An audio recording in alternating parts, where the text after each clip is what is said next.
Live from Chatterbox Sports Studios, it's Off the Bench with Thom Brennaman. Well, good morning. A pleasant good Thursday morning to you. And welcome to Off the Bench, presented by United Dairy Farmers. I'm Thom Brennaman. We come your way Monday through Friday, 10 a.m. to noon Eastern. Check us out on YouTube/Chatterbox Sports. We always ask you please subscribe to the program. Been getting a lot of those lately. And we thank all of you who join us on a regular basis. Welcome all newcomers. This is an inclusive group here with Casey McCollister, Paul Fritchner, Brandon Seho, all inclusive around here. Good morning, men. Good morning, Tom. How are you today? I'm doing great. I know you are, and we'll get to that in a minute. Casey, you all right? Yeah, I'm doing good. Bought some tickets to the game. I'm excited. All right, we're going to talk about that here in a minute. We also stream every day on Facebook, so check us out on the Chatterbox Sports page. If podcast is your cup of tea, by all means, just search Off the Bench with Thom Brennaman and you're dialed in. All right, here we are. I mean, we're a little more than 72 hours from Sunday's AFC Championship game. Bengals and Chiefs, second year in a row, they square off for a trip to the Super Bowl on the line. Zach Taylor at his press conference yesterday, and he was asked about his team. He says the key is always consistency in practice, in workouts, in preparation. That way, he feels when his players walk on the field, they are relaxed and ready to go. Now, Alex Kappa and Jonah Williams did not practice yesterday, so there is a very strong chance the same 5 offensive linemen who were simply outstanding last week in Buffalo, will start again this week. Taylor also said he's taking all injury reports from the other side in Kansas City with a grain of salt. Now, the biggest injury, of course, is the right ankle of Patrick Mahomes. He appeared to be moving around pretty well yesterday. Now, granted, he wasn't being chased at full speed on a blitz by Mike Hilton or Trey Hendrickson or any of those kind of guys. But let's be honest, watching him walk around is a far cry from all the speculation that he wouldn't be able to walk well earlier this week. Mahomes declared himself ready to go and was a full participant in practice yesterday. The game is Sunday night, 6:30 on CBS. The NBC season is over. And the NFC Championship game pits the Eagles. How'd you like that, Paul? That was good. And not bad. That game is on Sunday in Philadelphia. Niners and the Eagles. Injury news there. The top 2 running backs for the 49ers, Christian McCaffrey and Elijah Mitchell, did not practice yesterday. McCaffrey has a bruised calf that's been bothering him for quite some time. And you'll notice in games he has to come out because it is very tender. And Elijah Mitchell is out with a groin injury. Joe Burrow, Jalen Hurts, Patrick Mahomes, Justin Jefferson, and Josh Allen are the 5 finalists for the NFL's Most Valuable Player Award. That was announced yesterday. Former Buckeye Nick Bosa, Micah Parsons of the Cowboys, and Chris Jones of the Kansas City Chiefs finalists for the league's Defensive Player of the Year. Coach of the Year nominees, Brian Daboll of the Giants, Kyle Shanahan of the Niners, and Doug Peterson from Jacksonville. No Zach Taylor. No Andy Reid. No Pete Carroll. Brock Purdy, Kenneth Walker III of Seattle, and another Buckeye turned New York Jet, Garrett Wilson, the nominees for the Offensive Rookie of the Year award. The Defensive Rookie of the Year award has a local tie. Sauce Gardner of the Jets is a nominee, along with Aiden Hutchinson of Detroit and Tariq Woolen of Seattle. Christian McCaffrey, Saquon Barkley, Geno Smith. They're the nominees for the Comeback Player of the Year award. That's an interesting vote. Assistant Coach of the Year nominees, DeMeco Ryans, defensive coordinator of the Niners, the Lions offensive coordinator Ben Johnson, and Eagles offensive coordinator Shane Steichen. No Lou Anarumo. I mean, that is a joke. That is a joke. It's not taking anything away from those other guys, but that is a joke. Winners in all categories will be announced on February the 9th. That's Super Bowl weekend. College basketball, Paul. I mean, you had your your cheerleading outfit on and your pom-poms in your hand on Twitter last night. Number 13, Xavier, started out fast at number 19, UConn, building a double-digit lead literally 5 minutes into the game. They led by 15 at halftime. Second half, as you thought it would. Huskies made a run, got it down to 1, then Xavier responds in a big way to hang on 82-79 for the win. Soleil Boom led the way with 21 points, including 5 3-pointers. Muskies are 17-4 on the year, and they are all alone atop the Big East Conference. Elsewhere, Dayton falls to 6-13 Rhode Island, 75-70. You may remember the Flyers were a preseason top 25 team, and now Paul Fritchner going to have a hard time getting in that NCAA tournament. They lost to Archie Miller last night, right? Yeah, they did. Dayton's not going to make the NCAA tournament unless they win the A-10 tournament, which they definitely have the talent to do. I mean, Dayton had turned the corner around the new year that looked like they were playing better. They'd strung some wins together. I mean, there was conversation within the Dayton fan base that they were going to go 18-0 in the A-10, and that just didn't happen. I love seeing all the college basketball talk in the chat right now. That's a terrible loss for Dayton. Rhode Island's one of the worst teams in the A-10. You're playing your former coach. That's just not a good loss at all for Dayton, especially 6-13 for Rhode Island. And yeah, for Xavier, it's a huge win because a lot of the national narrative for Xavier had been that they hadn't won a significant game away from Cintas yet this year. It's not really through any fault of their own. It was just the way the Big East schedule had lined up, that they had front-loaded the schedule for Xavier, that a lot of the big games, Creighton, Marquette, UConn, all these big teams had already come. Seton Hall had already come to Cintas. Yep. They won those games, still haven't lost at home in the Big East, but now they got to go on the road and do it. You're thinking, if you're a Xavier fan, you're thinking, okay, well, if you go at least 1-1 this week, that's a good week. That's a decent week. They get one at UConn, which is a huge win. The computers love UConn. I think the computers are overvaluing UConn right now because something's going on. They have the talent. They just something clicked, and it's not clicking anymore. And I don't know what it is. And look, you know more about this. You've forgotten more about this stuff than I know. You are our college basketball guru. Yeah. But I went back as I was watching the game last night, and I'm sitting there watching, and I texted to you in jest. I'm like, how is this team ranked? Yeah. I mean, when you watch the first 10 minutes of that game, or the first half of that game, yeah, you're like, are you kidding me? Yeah. So I went back and I looked up. Now, tell me if you think I'm right or wrong on this. Okay. I'm curious, okay? I think they are ranked simply because of what they did the first 2 weeks of the season. They beat Alabama, right? And Alabama wasn't Alabama yet. Yeah. The Alabama, and teams go through that. Sure. They go through their ups and downs. But clearly Alabama now is a very different team than the team. And then I'm trying to remember the other team they beat, another good team. They killed somebody else. They won the tournament out in Portland. They beat Iowa State. They beat Oregon. Right. So that's what I'm saying. Iowa State. That's who I was thinking of. But I'm thinking to myself, ever since then, and we're talking about November, early December, I look at that team and I'm saying to myself, how in the world is this team ranked? They have not beaten anybody since then. And I think that and after this loss last night, and we'll see what happens in another game they have this week, that they're out of the top 25. Yeah, they got to win again to stay in it. They're not playing well right now.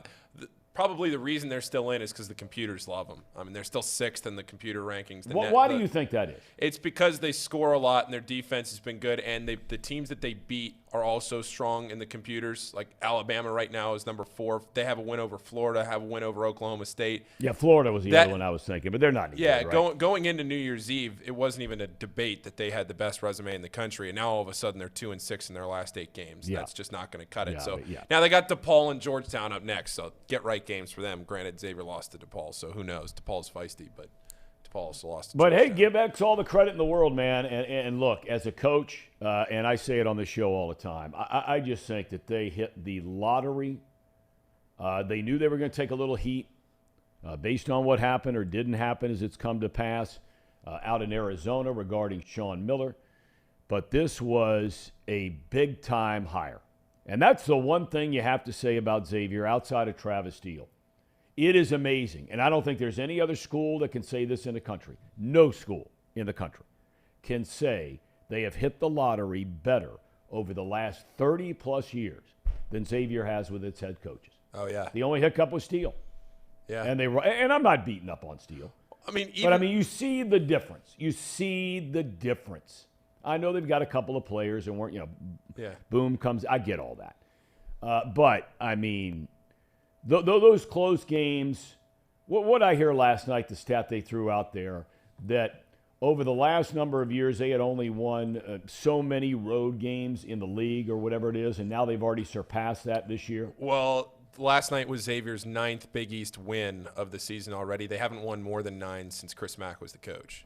The most Steele won in there was 9. Now, I should say, to Travis's credit, he didn't make the NCAA tournament, but there are a lot of coaches that would have gotten fired from programs or should get fired from programs that have completely tanked their programs. Xavier was right on the cusp of the NCAA tournament. They made the postseason. They're right on the cusp of the. It's not like Xavier had completely fallen off a cliff. They had, relative to what Xavier had been, like they're coming off a 1 seed and then they don't make the NCAA tournament for 4 years. Relative to where Xavier was at the time, they fell off a cliff. But it's not like some of these programs who now all of a sudden you look at Villanova, they're having a terrible year. Look at Duke, they lose Mike Legitimate Krzyzewski. point. Like there are teams now that, like, Duke's probably going to make the NCAA tournament, but there are teams that you can look to where there's consistency issues and what's going to happen here. And Travis, he didn't make the NCAA tournament, but the team is not Georgetown. It's not where the bottom fell out. And Xavier, to their credit, they went out, they made a change, and now they're 17-4. They clinched their 27th winning season in a row last night. Haven't had a losing season since their first season in the A-10 in '96. So, and that's a direct reflection of obviously the players they bring in and executing on the floor, but the coaches that they bring in. I mean, going all the way back to Bob Stack. I mean, it's unbelievable. Now, most of them leave, and Miller left, and he was in a position where I don't know who else, somebody else would have gone out there and hired him. South Carolina. Yeah, but this was the perfect fit for him. He knows the town. His family knows the town. He knows the program. He knows the pluses, whatever minuses there are, and he's come in there, and he's been unbelievable. All right. In the chat, it is all about Patrick Mahomes. Now, I said this to you, Casey, earlier, okay? Outside of some of his family things that go on, right? I mean, everybody gets a little worked up about, the TikToks. I think it's his brother, right? Is that right?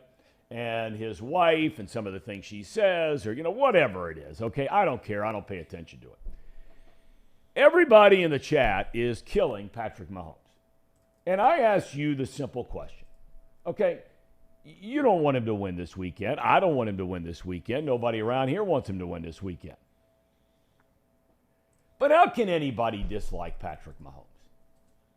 I mean, the guy doesn't talk any smack. He handles himself perfectly in news conferences, press conferences, whatever it is. He carries himself in a way that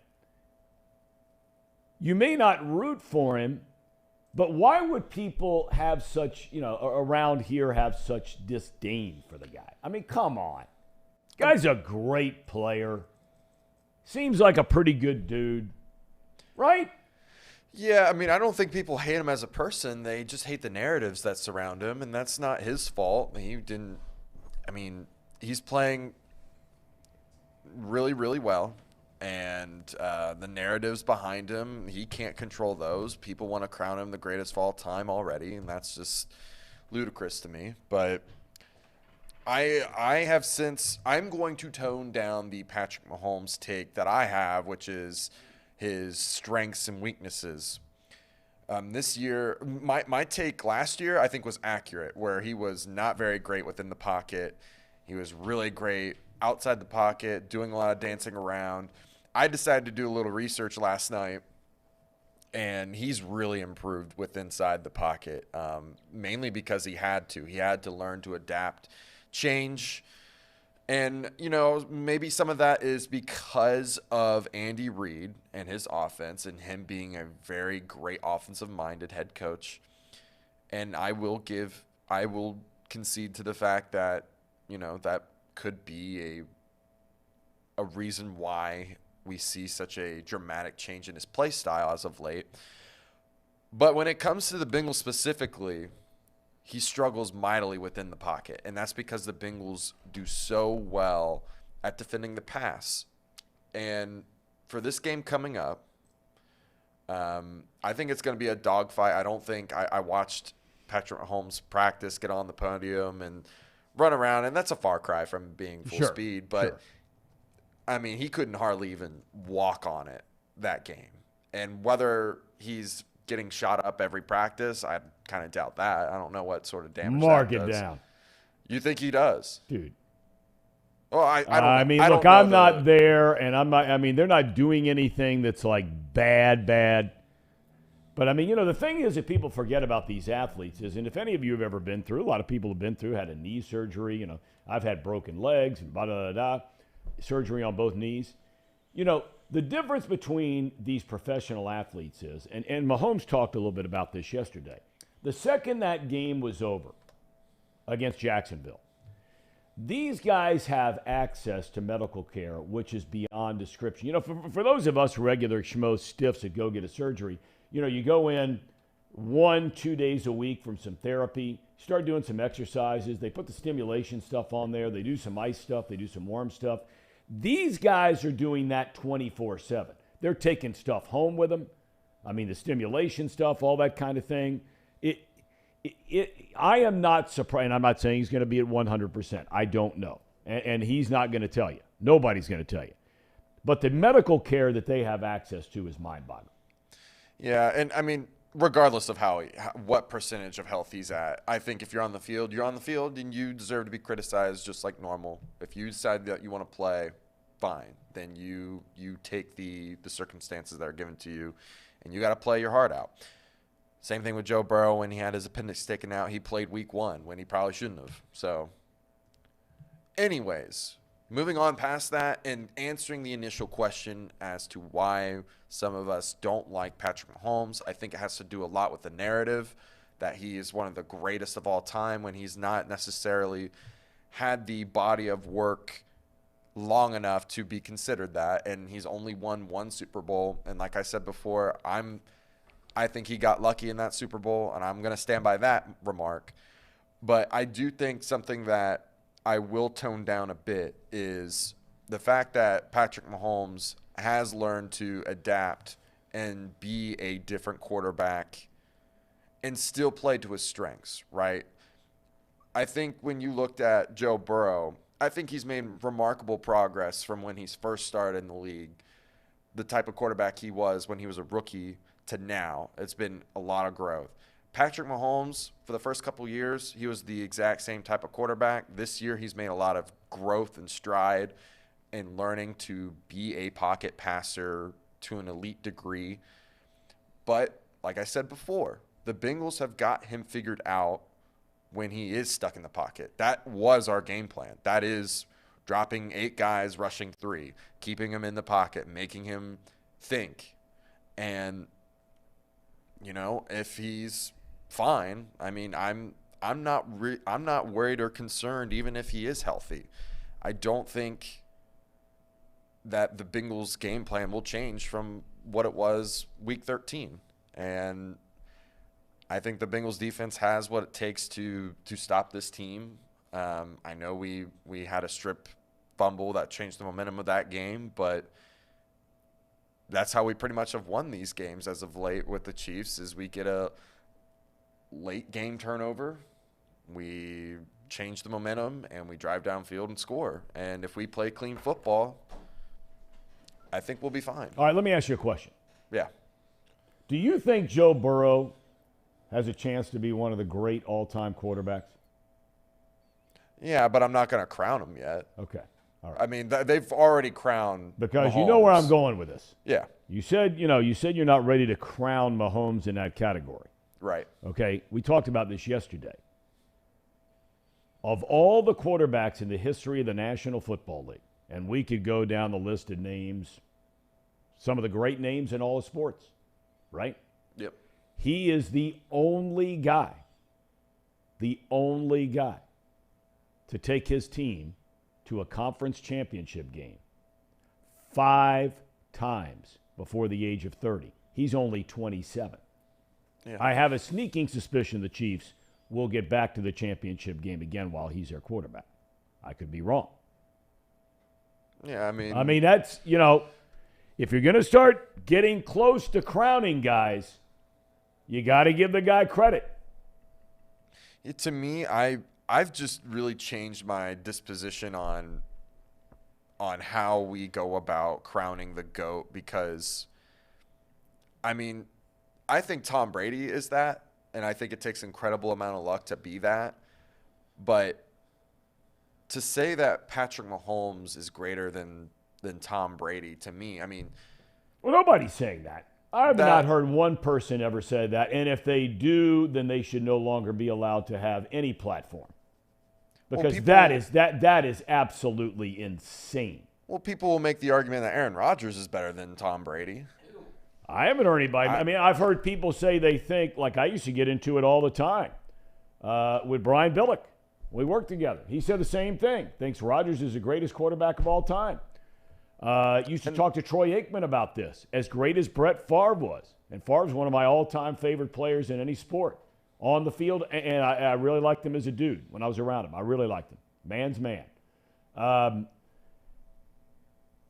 Favre won 1 Super Bowl. He had the talent to win more. Aaron Rodgers has only won 1 Super Bowl very early in his career. He's not won one since. Patrick Mahomes has been to 2, won 1. We'll see what happens moving forward. But, I mean, come on. How can anybody start talking about comparing Rodgers to Tom Brady? I mean, good Lord. I mean, there is people out there that say that Rodgers is the better quarterback. Yeah, you're right. There are. And I know that for a fact. But that is the narrative that I am trying to dispel. Don't crown Patrick Mahomes yet just because of his rewards that he's done or that he's had or gained or whatever you want to phrase it. But success is long-term. And, yes, we have a good sample size of 5 years of him making it to the championship. But what really matters is rings, MVPs, and the all-time list. Well, he's getting ready to win his, second or third MVP. And he's 27 years old. He's going to win it this year. Then maybe Joe Burrow wins it. He's not going to win it. What do you mean? He's not going to win it. It's not a stat reward. I've said 1,000 times I'd rather have Burrow than Mahomes. I'd rather have Burrow than anybody. If I had one pick to start a team tomorrow, an NFL team, I'm taking Joe Burrow. I've said that 10,000 times on this show. Mahomes, mark it down, is going to win the MVP. He's going to win it. His numbers are so much better than everybody else out there. It's ridiculous. And on a year where, so again, all I'm trying to do is, some of you get all upset thinking that I'm rooting for this guy or rooting for that team. I am rooting for the Bengals to win. But sometimes you just have to take a couple steps back. That's why I love jabbing Paul about Xavier. I said this to my son last night. I'm like, I got to send this tweet because I know that Paul's over there gripping, and I can take a little shot here, a little shot there. Just get them all worked up. I'm not doing this on this show, though, but I am pointing out Mahomes' numbers are just insane. He's going to win the MVP, and he deserves to win the MVP. But I would take Burrow to start my team over him. Is that fair?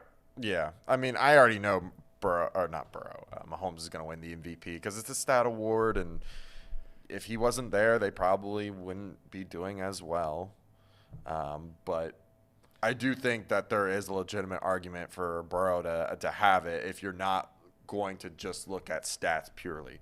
If you're going to take a team that would be nothing without their quarterback, I think that would be Joe Burrow, and the Chiefs – I don't think would be in as bad a shape without Mahomes. Honestly, here's the way I look at it. You go to a high school game, you go to a college game, go to a high school game, and you're playing a team that won the state championship last year. They're 18-0 this year. Your team is 9-8, and your team beats the other team by 7.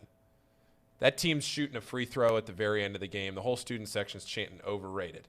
I've never understood that because it diminishes your own win, right? If your student section is cheering overrated at the other team when that team is number one in the country or whoever it is, then you're diminishing what you as a team did because you're saying that that team wasn't as good as we all thought they were anyway.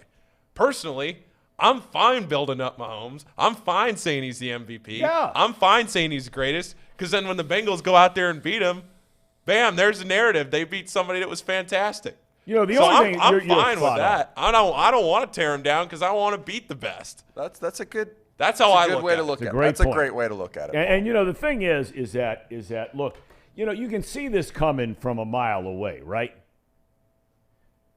If Mahomes plays great in the game, the narrative is going to be what a gutsy, gritty effort. And they're right. But if he doesn't play well, you know what the narrative's going to be there. Well, he had the ankle, blah, blah, blah. It's just another layer.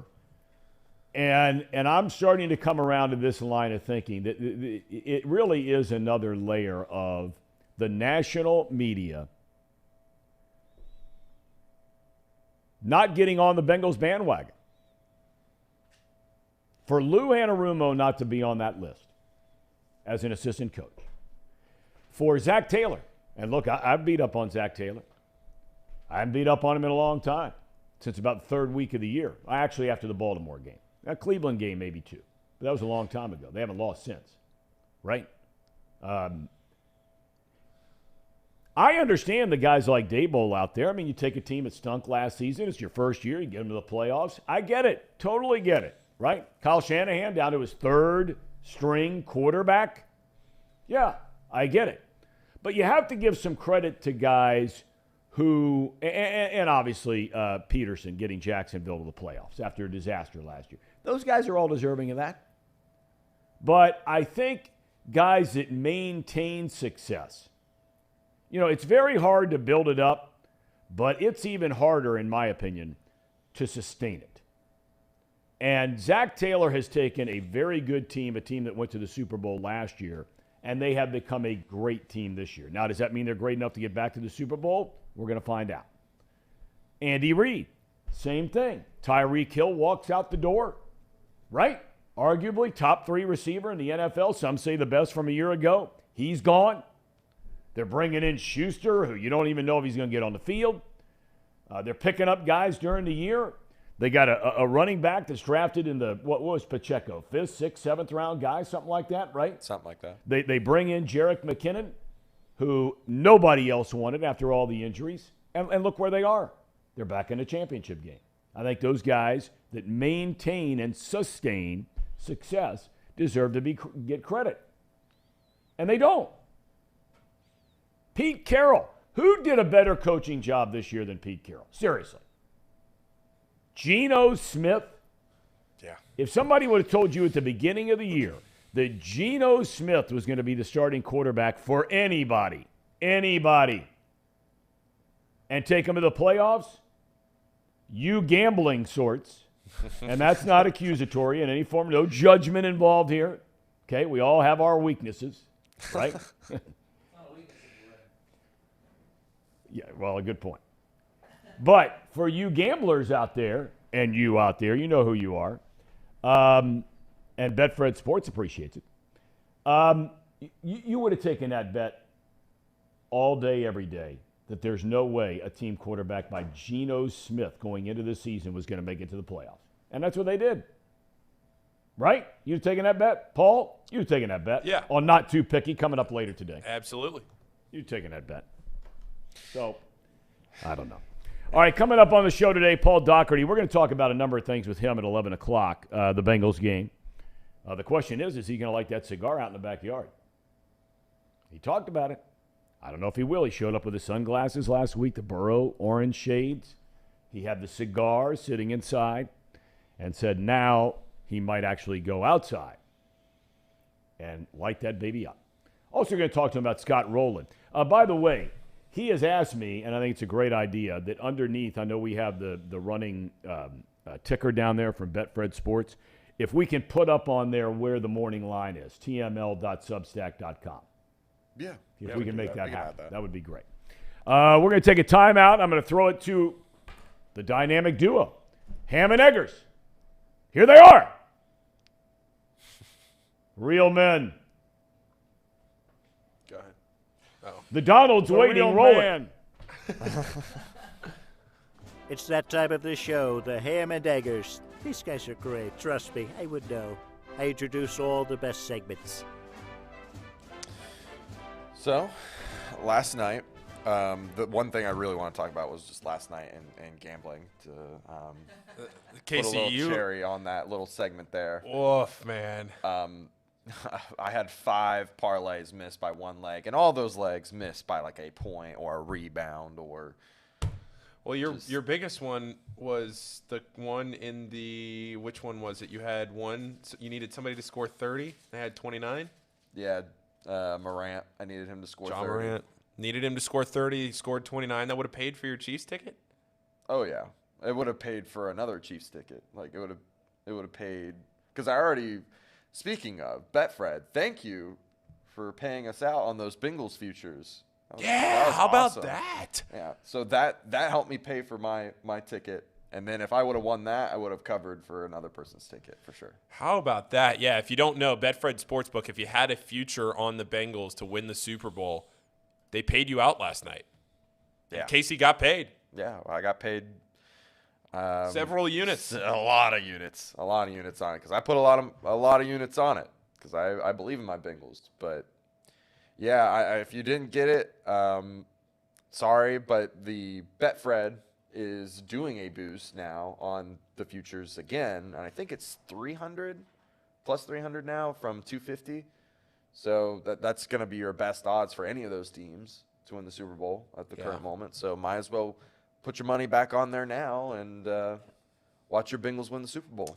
Yeah, game's basically a pick 'em right now. It keeps going back and forth, -1, +1.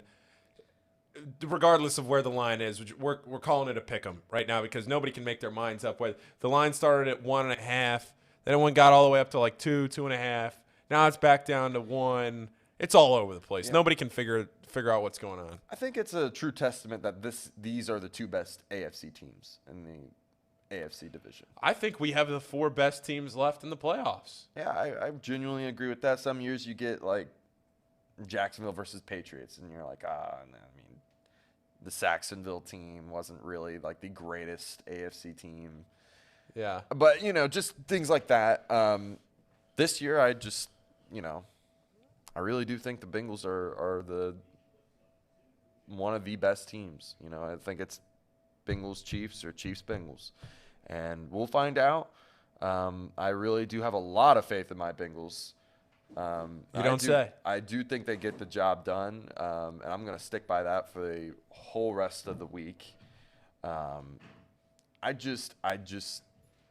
You see it so many times, and the same thing play out every time, that you just have a confidence that it's going to happen again. And Joe Burrow just delivers when it matters most. And I think that's what I love about him the most, is that he just delivers when it matters most. And that is a thing that is not quantifiable. It's not a stat. But if it were, he would be number 1 in the league right now. And I really do believe that. Casey, you're all in, man. I'm all in. I'm all in the next couple this week and the 2 weeks after. Who day? So if the Bengals win, or I guess regardless of if the Bengals win or lose, with the whole crew in Kansas City, we're going to, I guess, have to have you guys call in. It's going to be you and me, Thom. Just a couple of guys. Well, if that's the case, Paul, it's going to be a big league show Monday. Just a couple of It's guys. just you and me, brother. Just you and me. Amen. Monday. Somebody's got to take care of the home front. All the big leaguers are jetting off to, Kansas City after going to Buffalo last weekend. Paul, you and I, right here on the home front, holding down the fort. Monday morning, 10A. 10A. Hey, tell your friends. Tell your friends, tell your family, tell those you don't even like. And the older you get, you start weeding people out. You guys will find that. You're too young to understand that now. I started to unfriend people on Facebook. But we're asking on this show we're bringing them in. But in your life outside of this studio in Hamilton, Ohio, you start. I weeded out a whole lot of people about 2.5 years ago. But this is going to, I saw a stat yesterday. And I think it was our friend Lance McAllister who actually tweeted this out, if I'm not mistaken, where I read it. And I think the world of Lance. I like him a lot. He works his tail off, and he's on his game. This year, tight ends in the slot. The Bengals are among the worst in all of football in defending tight ends lined up as a slot receiver. The best tight end slot receiver is Travis Kelce. Now, the game last week, I'm trying to remember, they targeted him, if I'm not mistaken, in the game against Jacksonville. I think they targeted him 17 times in that game of the 30 pass attempts Mahomes made, correct? Yeah, it was pretty high. Okay, and I think he had 14 catches in the game, Yep. right? Okay. So, the thing that interests me so much about this matchup is if you stop and think about it, okay, this will be the fourth time in just a little more than a calendar year that the Bengals have played the Chiefs. We talk so much about divisional games, right? And we saw it in the opening round of the playoffs. In a less than ideal health situation for the Baltimore Ravens. They didn't have their number one quarterback, all that kind of thing. And I'm not suggesting they would have won the game, but they could have won the game without it. But it's interesting when you stop and think about it for a second. The Bengals have played the Browns and the Steelers the same number of times in the last 55 weeks as they've played the Chiefs. That is almost impossible to do for a divisional opponent outside. So the point I'm making here is the cat and mouse on this thing I just find fascinating. I wish I could just sit down in the meeting room with the defense and Lou Anarumo. Not so much the offense, because this Bengals offense, they're going to be ready to go the whole 9 yards. But this is one of those, as Brian Billick likes to say all the time, well, you know that they know that you know that they know that you know. Right?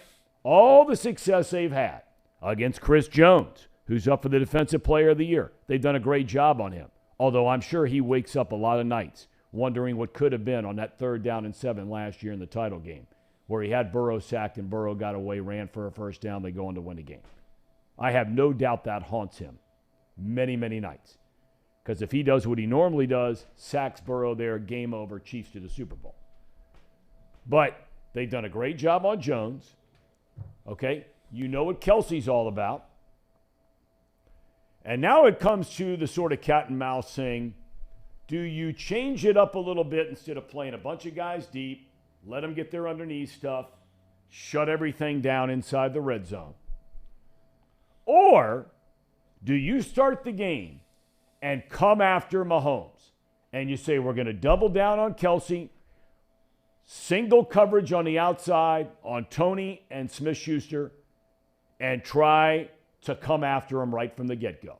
A total reversal of what you've done before against Kansas City, knowing the injury to Mahomes and knowing that Kelce is the target of 17 of his 30 attempts in his last game, most recent game played.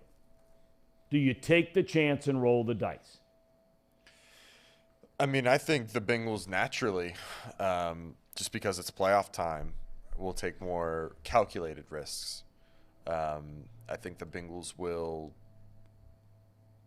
have a very similar, not exact, but a very similar game plan that what they had with the Bills, where you might see Mike Hilton coming off the edge a little bit more. You might see a free rusher. And then you're going to see a little bit of the three rushers and the 8 drop back. You're going to see a mixture. And I think that's what it takes to beat these teams in the playoffs, is being unpredictable, but not going too much out of your comfort zone for unpredictability, if that makes any sense. Makes perfect sense. Andrew brings up a very interesting point here. Trey Flowers. Right? He missed the last game. He's been hurt. And Andrew points out, he says, we need Trey Flowers this week. He's done a solid job against Kelsey in the past. That's an interesting point. We haven't said that guy's name in a while since Awuzie went down. And then he had a couple of really good games there, had a big pick, right? Big, long, tall corner. Yep. Right? I just don't like linebackers on Kelsey. I've never liked it, and I don't like it. I'm not a defensive coordinator, but guys can't run with him. They can't run with him. They can be more physical with him. See, for me, and again, I'm not a defensive coordinator, never have been, never will be. See, I'm not letting Kelsey release off the line of scrimmage, which is, I think, a mistake a lot of teams make. I'm going to make it very hard. You're allowed to make contact inside the first couple of yards there at the line of scrimmage. I am making it very hard for him to get off the line of scrimmage. I'm up there bumping him hard, making contact with him earlier. It's not a penalty, as long as you do it 2 yards off the line of scrimmage. I mean, I am bodying him up because if your pass rush can get to Mahomes, he can't run around and scramble. We don't know that yet for sure.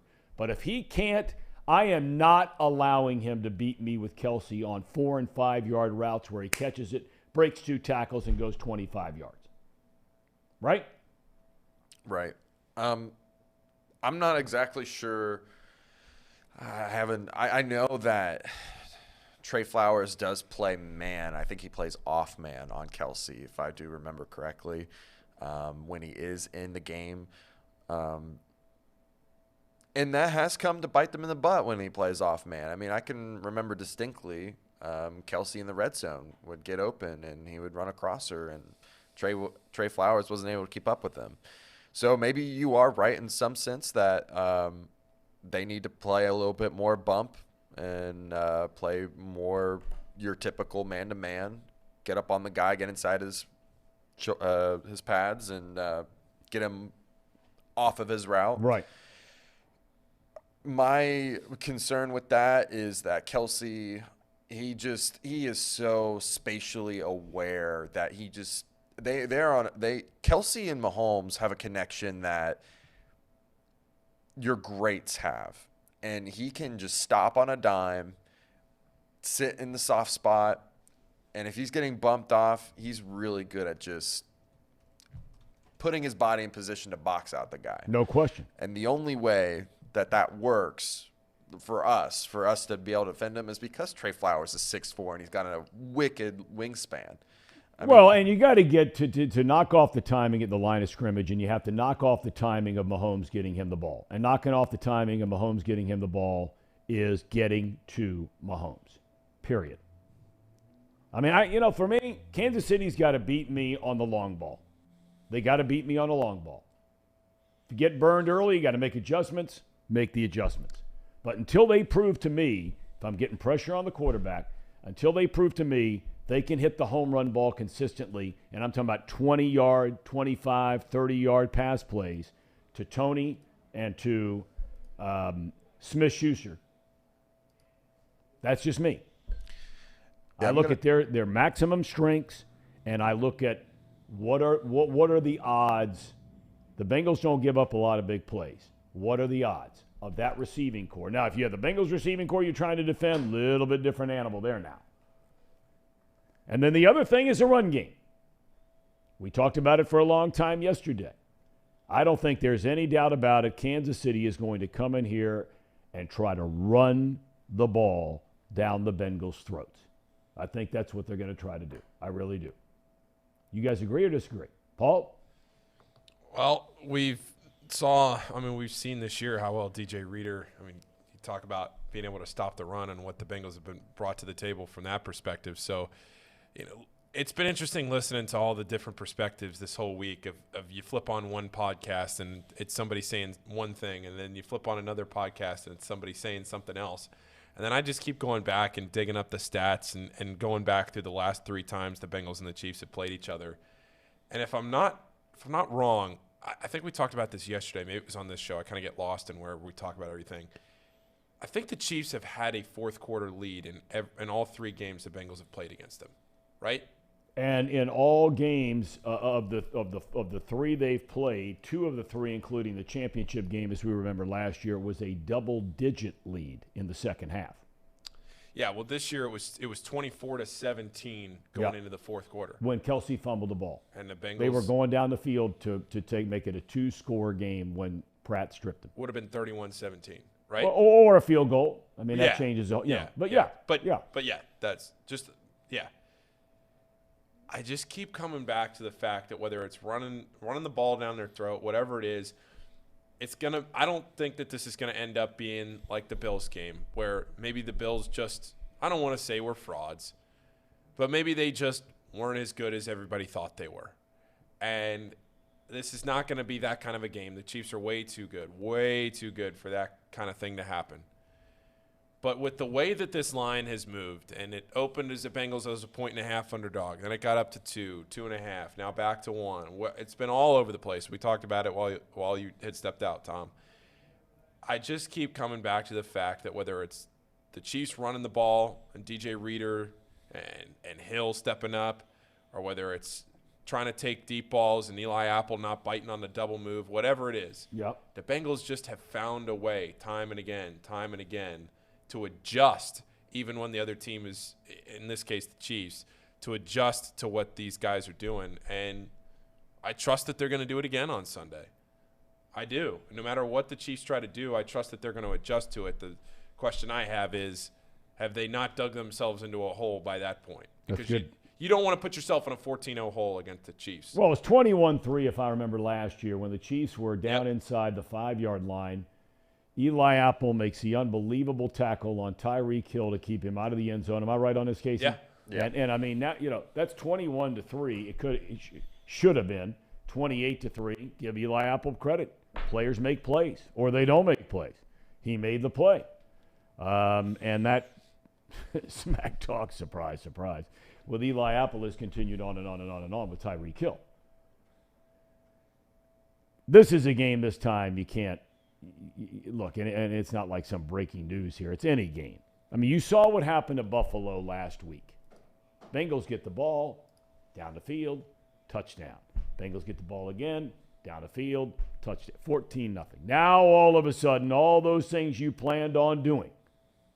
It was still early enough in the game, and I'm surprised Buffalo didn't kind of stay with their game plan. But Allen never looked comfortable. Their offense never looked in rhythm. And that's a credit to Lou Anarumo and all his players on defense for doing that. But you just can't have that happen if you're the Bengals in this game. Because I think they want to run it again. I think the Bengals want to run it again. I think they want to be what they were last week. Joe Burrow said it best. Most complete game of the season on offense this team has played this year. That cannot be denied. And I'm talking about against a real team. I'm not talking about Atlanta or Carolina, where they run for 250 yards, whatever it was, and Mixon has 4 touchdowns. That was all great. But these are real teams now. 21-3 this year ain't going to cut it. 14-0 ain't going to cut it. You got to be the team that's up 21-3, 14-0 this time. You got to take it to them. Yeah, I'm going to change the narrative a little bit because I think we're looking at Kansas City like they're the better team here. And that's just not the case. And I think everyone agrees that the Bengals have the better roster. The real discussion we should be having is, what are the Chiefs going to do to beat the Bengals? Well, no question. Not what are the Bengals going to do to beat the Chiefs. The Bengals just got to do what they normally do. They got the same game plan that they had with Buffalo, and they'll be fine if they execute. The Chiefs, on the other hand, they're the ones that got to come up with a different way. They have not figured out a way to figure out our defense, and they haven't figured out a way to stop Joe Burrow. And one of the things that the Bengals do that limits Mahomes a lot is Mahomes loves, I'm just looking at this before, he's a really great passer deep. He loves to throw it deep, and he loves to throw it inside the numbers. The Bengals really limited him a lot inside the numbers, didn't allow him to get a touchdown inside the numbers. They didn't allow him to really throw deep, and when they did throw it deep, he threw it to Kelsey, and Kelsey fumbled the ball because they were all over Kelsey. So they've got to figure out a way to try to get to the outside, which Mahomes is not as good on the outside numbers this year. When they had Tyreek Hill, it was a different story. They were able to get outside the numbers, and the Bengals were able to stop that. They didn't throw it deep in the middle a lot because they were playing a lot of cover 3. So, to me, the real discussion is, what does Patrick Mahomes have to do to beat the Bengals? And that is, he's got to be able to find the open receiver deep down the field and beat the Bengals over the top. Yeah. And I just don't know if they're going to be able to do that with Jesse Bates and Von Bell. Jesse Bates is a great safety, a very rangy safety, and he's fast. And I think that's what's really been the difference, including Trey Flowers being able to stick with Kelsey at least 50% of the time.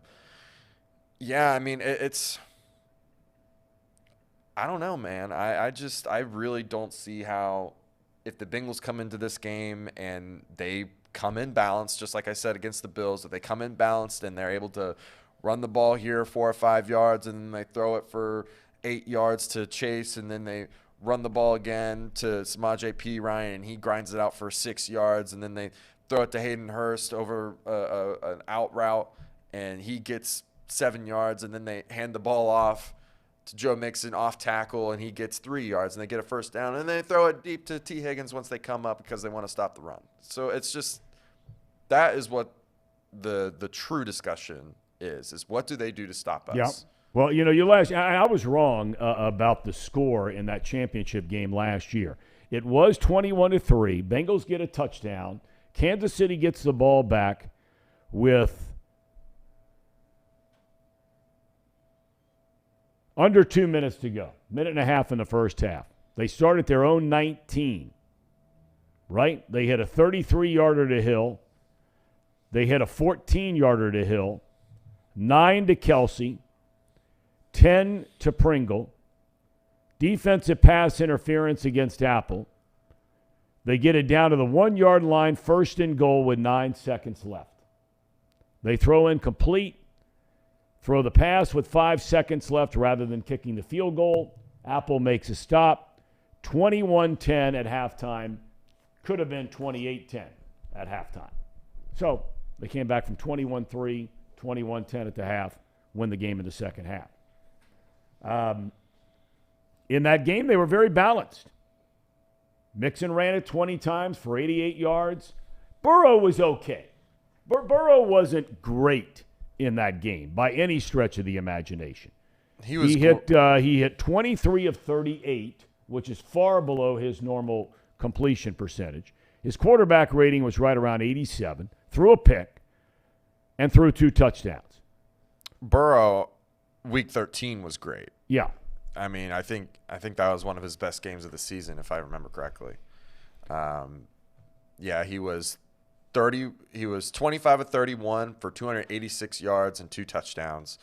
And Samaje, I'm pretty sure he had 106 yards on 21 attempts, 5 yards a carry. That's when Mixon was out hurt. Yeah. And I think he had a concussion or something like that. Joe, he had 7 attempts. Okay. So he ran around for 7 times. So he played in that game, but he wasn't the key factor. No, Joe Burrow. I'm sorry. Oh, okay. Joe Burrow. Okay. And he had 46 yards and a touchdown. Yeah. Well, and he ran the ball. He was huge last year. We talked about it last year, that play that Jones couldn't get him. And he ran his way down the entire field. Huge runs for Burrow in that game. But it all gets back to what we started with, the cat and mouse on this thing.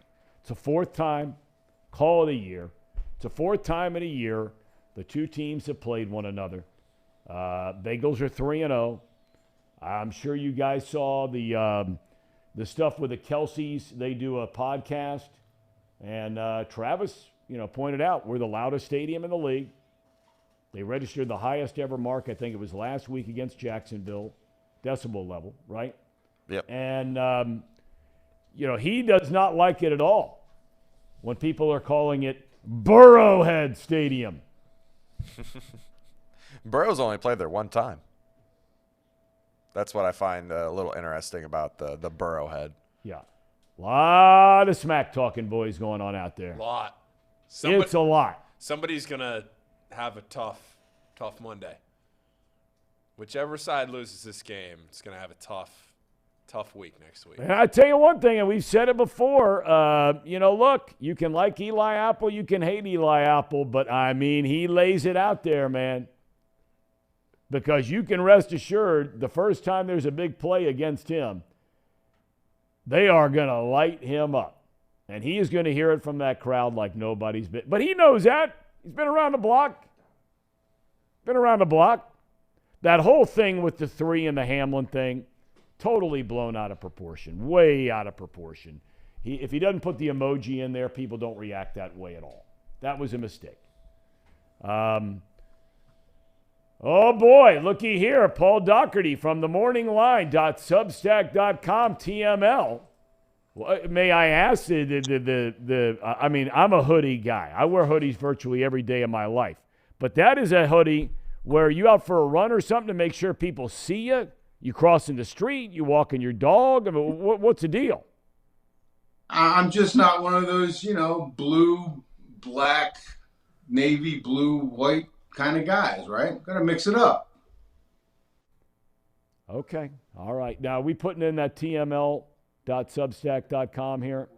We're going to put it in there? Okay. Before we get to football, Doc, you wrote a great column, Morning Line, about Scott Rowland and getting voted into the Baseball Hall of Fame. Only guy that got over 75% of the vote. Did I hear you right last week? Are you still voting on that? Yeah, I mean, to be honest with you, Tom, I didn't vote this year. I wasn't sure if I was eligible or not, given that I retired in the middle of the season, but I found out that I was. I have, however, voted for Scott in the past, more than once. What was it about him that impressed you the second he walked in the door? Because by all accounts, when he walked in the door, it seemed to change something inside that Reds clubhouse. I think the first thing, I didn't know him from Adam other than the back of his baseball card. He's a large human being. People may not have realized that, but Scott Rowland was 6'4", 215 or 20, and moved like a cat. Great athlete. But he had, and everybody says this, I'm not reinventing the wheel here. He had a way about him. He didn't have to tell you that he could play the game, that he was a really good player. And he didn't, to his credit. He didn't tell you that. He just showed up. If you have a kind of a national image stereotype picture of Indiana, that's Scott Rowland. He's just a guy who works his butt off, doesn't think he's any better than anybody else, and, probably had a basketball hoop in his driveway growing up as a kid, I liked him immensely. I think anybody who's read what I've written about him over the years would realize that. Because he was a throwback. He did project that kind of aw shucks demeanor, but was very serious about everything he did and was never less than a pro. And I wrote the other day that his cubicle, cubbyhole in the Reds clubhouse was right next to Votto's and very close to Jay Bruce's. And they don't do that for anybody by accident. They put guys in spots where they think they can have the most influence. And he was right in the mix with the two most important young guys on that team. And that was not an accident. I had my dad on yesterday, Doc, and look, this is the last time I'm going to talk about it because it won't come up for another year. But I sit there and I say to myself, and I've told the story, I don't have to bore anybody about it again. I used to get into it verbally with this guy on a regular basis. I didn't like him much. He didn't like me much, but there was some level of respect there when I was doing a lot of his games. And I got to tell you, I say to myself, I don't know how anybody could not have put Jeff Kent in the Hall of Fame. Some guys, you may not like them. Maybe it's human nature. I don't know. But correct me if I'm wrong here. when you've got 25, 35, 50 guys as a voter, you write in 10 names. Is that correct? Well, there are a certain number of names on the ballot with a little square next to their name, and you check it or exit. So you're not writing down. Do you have to pick so many guys? You can pick as many as you want. How does it work? You can pick up to 10. Yeah, that's what I thought. Okay. So you don't have to pick 10. You can pick one. No. Or you can pick up to 10. I've never picked 10 in 25 years 30 years of doing it, and I probably never will. Okay. Can you explain to me how a player, of all the players at every position in Major League Baseball, can you explain to me how a player has more home runs than any player that ever played that position? Kent played in the steroid era. He's never been linked to steroids. Not one whisper about it with Jeff Kent. Okay? He has the third most runs batted in of all time players that play that position. You grew up a Pirates fan. We went through some of the numbers the other day comparing Bill Mazeroski to Jeff Kent. That's like comparing me to Tom Brady from numbers-wise, okay? And I don't take anything away from Mazeroski. He was an outstanding defender. But how in the world is Jeff Kent getting 46% of the vote for the Hall of Fame? You have any idea on that? No. That was a hell of an introduction to this subject, but I'll give you the answer. No, I don't. I never voted for him. I can sit here and try to tell you why. He was not a good defensive player. His career WAR was almost 16 points lower than Scott Rowland's, and there were lots of people who didn't think Scott Rowland belonged in the Hall of Fame. And like you said, he wasn't well liked. I never had any interaction with Jeff Kent, so I have no idea. I assume, I think from what I've heard over the years, that it was a unique club with you in it, that a media guy that didn't get along with Jeff Kent. I've never allowed, I thought Curt Schilling was a jerk.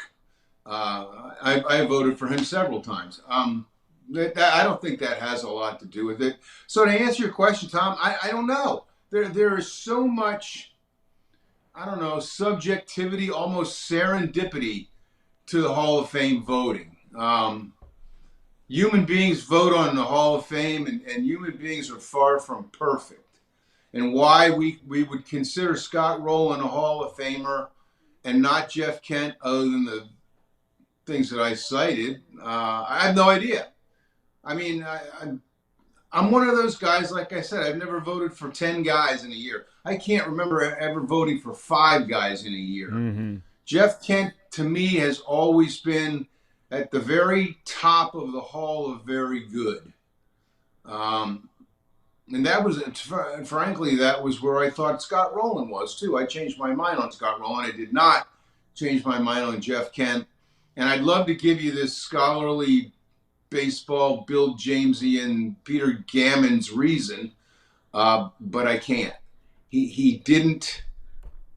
The numbers were great. The defense was not. The WAR was not. He just didn't look like a superstar to me, Tom. And to me, if you're going to be in the Hall of Fame, you better be a superstar. Okay. Because if you're not, it kind of diminishes the guys that are already in there. So my standards, for better or worse, were a little bit higher than most other guys, and Jeff Kent didn't make the cut. Okay. All right. Well, I have a feeling the next guy that I'm gonna go on a tangent about down the road is Carlos Beltran, and we'll save that for another day because I mean now you talk about numbers. I mean this is stupid stuff with Beltran. Yeah. And then he got wrapped up in that whole thing with the scandal in Houston and all that kind of thing. This wasn't a steroids deal with Beltran. His numbers compared to everybody who was up for the Hall of Fame this year, Scott Rowland included, he blows him out of the gym on everything. It's insane, the player Beltran was. And he's not even sniffing close to 75%. All right, Bengals this weekend, talk of the town. We were chatting earlier about the, I know what you know that I know that you know, and all that kind of thing. They have played the Chiefs now. This will be the fourth time in roughly 54 weeks. They've played them as many times as they've played Cleveland, as many times as they've played Pittsburgh, and only one fewer time than they've played Baltimore. This feels in many ways, Doc, even though it's not, and there's a lot more on the line, this is, at least for the last year now, bordering on basically a divisional game. Yeah. No surprises. I don't know. Maybe, again, what I know about football strategy, you could put on the inside of a matchbook, right? The only thing they do in a situation like this, when they are so familiar with each other, is just try to disguise everything that they already do. I don't think that anybody's trying to reinvent the wheel this week. I think they're just trying to do better what they do best and put a different hat on it to try to disguise it so the other guys don't see it. Other than that, I don't know. You're right. It is like playing Pittsburgh. Except Pittsburgh doesn't have Patrick Mahomes. Well, that's true. And I got to tell you, we had Tim McGee on and talking about his experience with high ankle sprains, and we've had other guys on. And there were a lot of people out there, not only here in town, but all across the country, based on their experience with these ankle things, that the adrenaline got him through Sunday's game when he went in the locker room, came back out and played. And that by Monday, Tuesday, Wednesday, he was going to have a hard time walking around without the help of crutches. Now, look, he wasn't getting chased by Trey Hendrickson or a blitz from Mike Hilton, watching him just run around or move around yesterday and practice some of that video.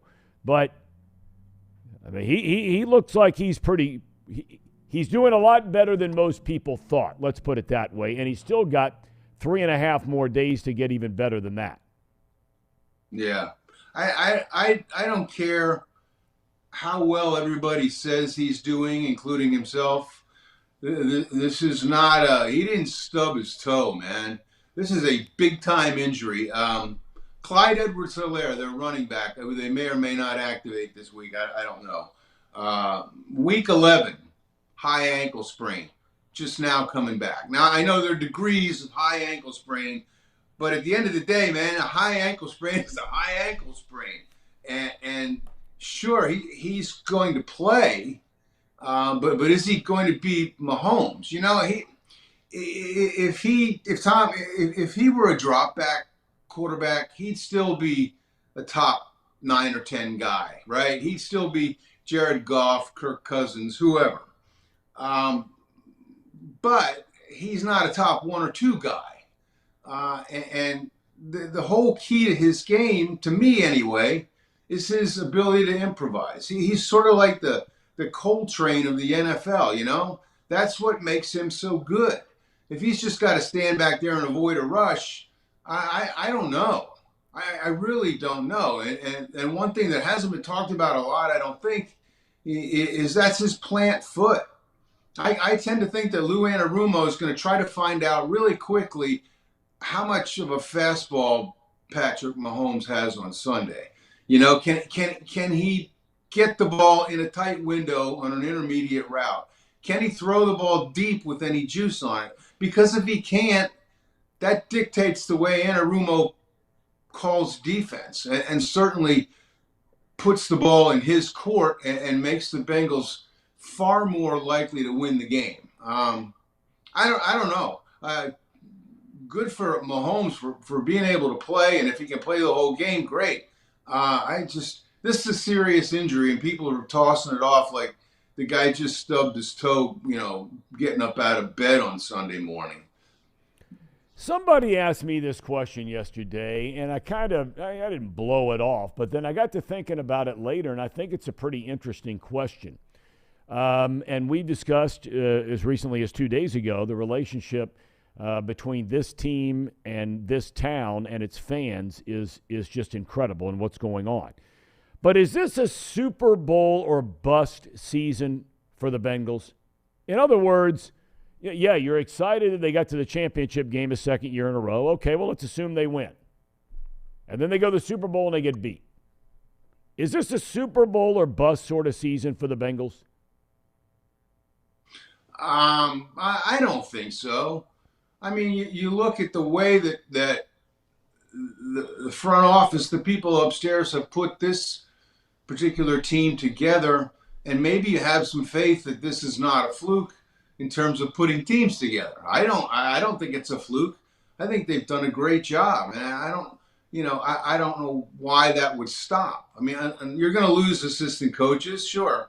Anarumo may become a head coach, maybe Brian Callahan. I have no idea. That possibility exists. You're going to change some of that up. But Duke Tobin isn't going anywhere, I don't think. And they've assembled a group of people who know how to judge talent.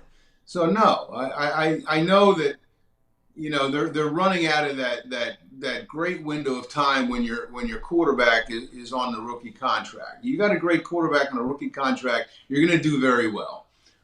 You should do very well, and that window is closing for them.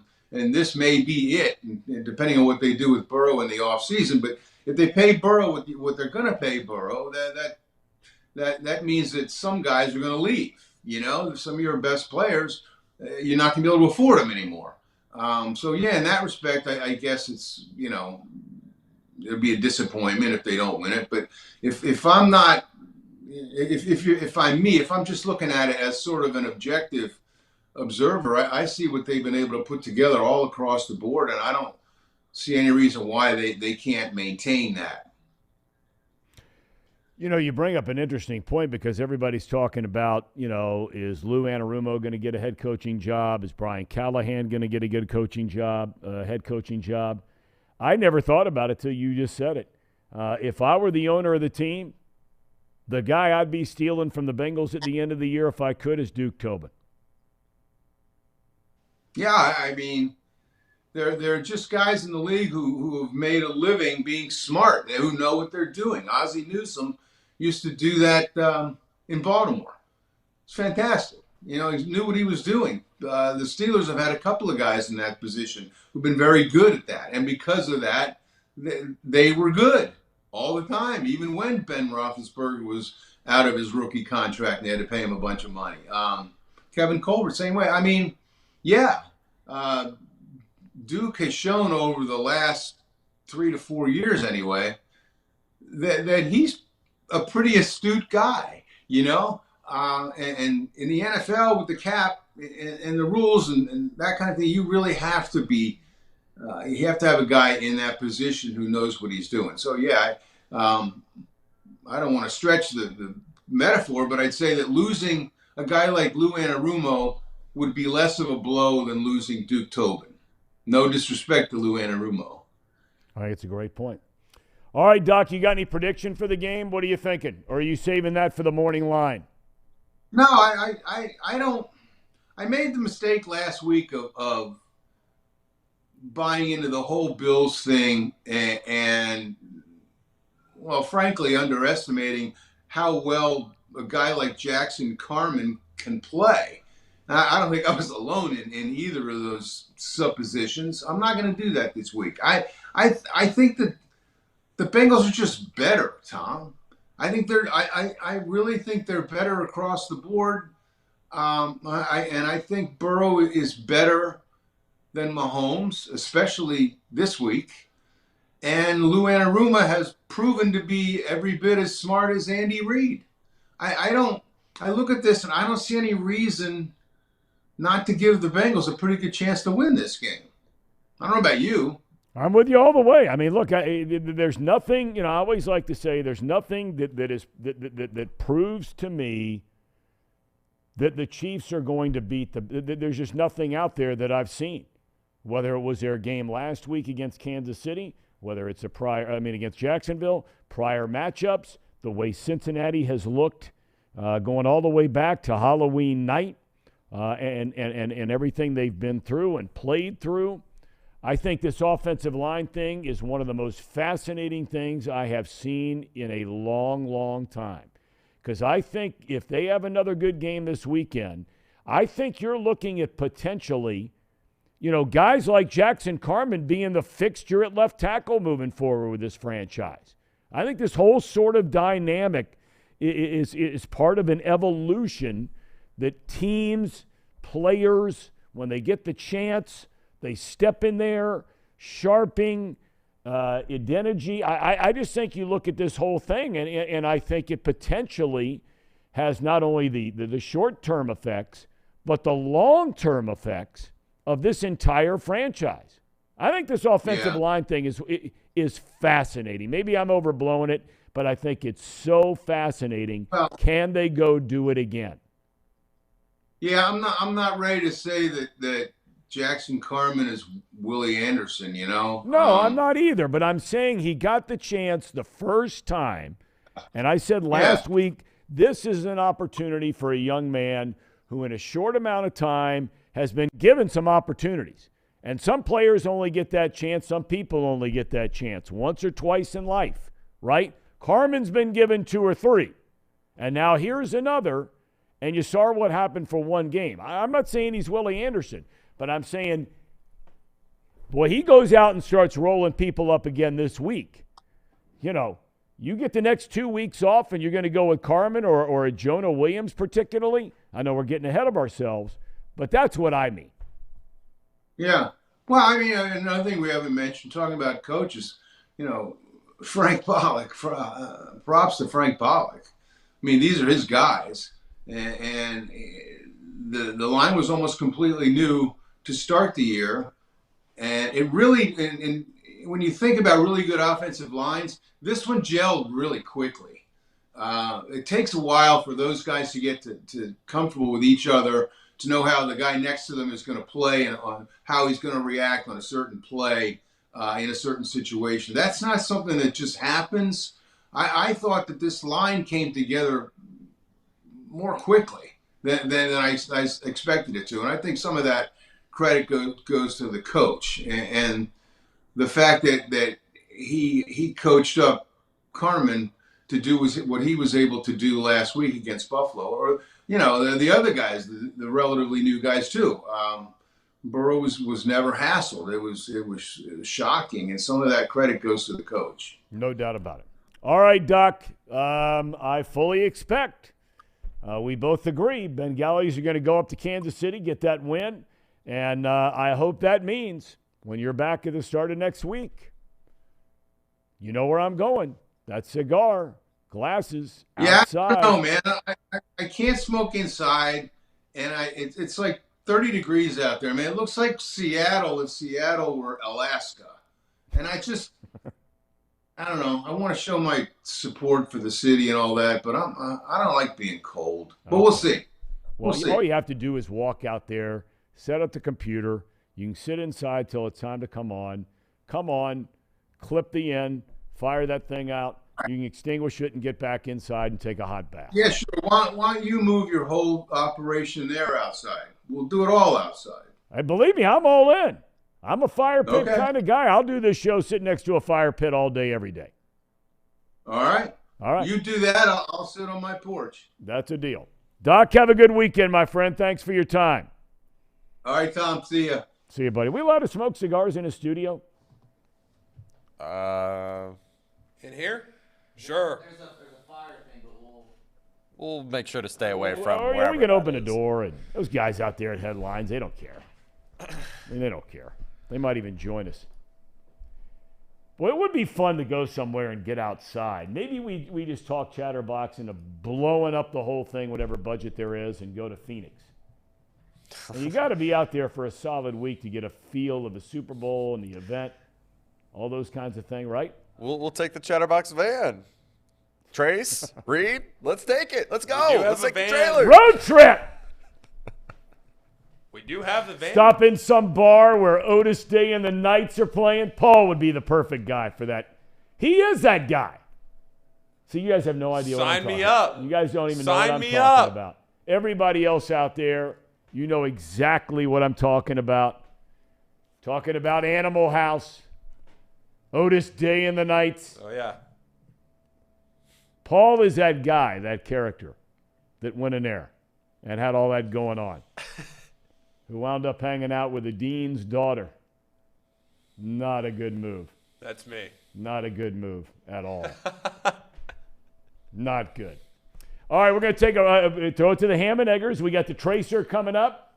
We do. I hope you guys have brought something for Tracy this week, as both of you were basically not even here 2 days ago for Tracy. I'll leave it at that. All right. It's that time of the show, the Ham and Eggers. These guys are great. Trust me, I would know. I introduce all the best segments. So if we attempted a Chatterbox road trip with the van to get out to Phoenix for that Super Bowl week, first of all, the way the Super Bowl week of content usually goes, you would go out there for the week and then you'd probably fly back for the game, right? You're not going to actually go to the game. Super Bowl is a corporate event. If you're a fan, you don't go to the Super Bowl, right? You can't afford to. I'm not saying you don't as in like you shouldn't. I'm saying it's $5,000. Sit at the very top row. You know how many parlays you would need to hit that?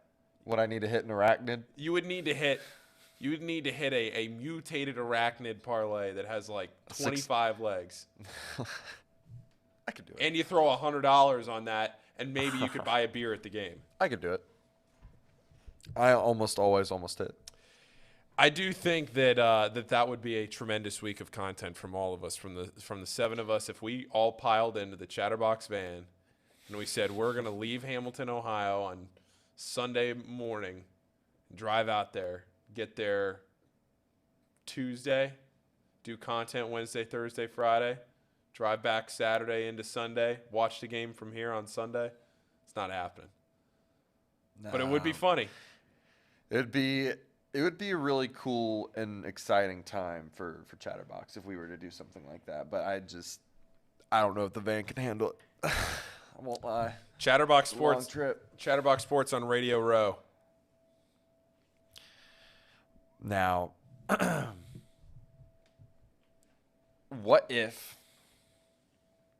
I see these gears turning. What if we did a event though in Cincinnati for the Super Bowl though? Well, I'm sure that if the Bengals were in the Super Bowl, we would figure something out. Yeah, but not just like a day event, but like we host our own little mini Super Bowl event here.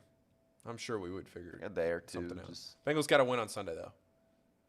Got to win on Sunday. It's already happened. Oh my God. It's already in the books. Oh no. Oh boy. I'm that confident. That confident, man. I'm not that confident, given that the game is a pick. I'm gonna put my whole payroll on the money line. I did while Doc was on. I did just enter into a significant wager on the Cincinnati Bengals for Sunday. got that plus sign, so I'm in. Yeah, I need to. Is it still plus 100 for Betfred? I believe so. I mean I got it, so I can go back and look. Unless it's changed. It has been changing by the minute. I'm double checking right now. I'm looking. It is plus 100 right now. There it is. That's what I got it at. Plus 100. Get your even money, guys. Go even money. Well, isn't it more now? Like maybe it's No, it's plus 100. It's even money. But the boost. When's the boost end? Oh, but the boost is to win the Super Bowl. Oh yeah, that's right. The boost is to win the Super Bowl. To win the Super Bowl. Okay. Yeah. Well, I'm about to put a significant bet on the money line at some point today. Responsibly. The second I step out the door, it's like a teacher in class and let the children play. We were talking about. It all gets back to gambling around. No, at the very all end. It does. At the very end. I mean, when I walk in the morning, normally Sean and I are the first two here early. And then you guys start rolling in shortly thereafter. And then Trace comes in, and Reed comes in, and Sean comes in. It's all parlays. Brandon comes in. It's all parlays, and I missed this one. What about that one? Seriously. It is. And you have your show today. Yeah. So are you giving out your pick for the games this weekend on your show today? Yeah, so we're going to do the college basketball stuff for tonight, and then into the weekend we're also going to do the NFL, the championship games. It's just Reed and I today. Mike can't join today, so it's just Reed and I. Now, Mike did say that he was going to send me his picks in written form to read them off. But it is a loaded, not too picky today with a lot of sports this weekend. We're getting lots of reaction to this trip. And we're getting even more reaction for those old enough to remember Animal House. The name, thank you, Jolly Jolly, watching out in California, Kruger. That's who Paul is. Paul, if you want to know who you are Kruger from Animal House. Okay. I mean, you've got Otter, Flounder, D-Day, Pinto, Bluto, John Belushi, Boone. You got them all. And you are, without a doubt, Kruger.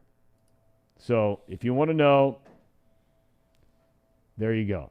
Suzanne says we should have gone to Kansas City. You guys are going.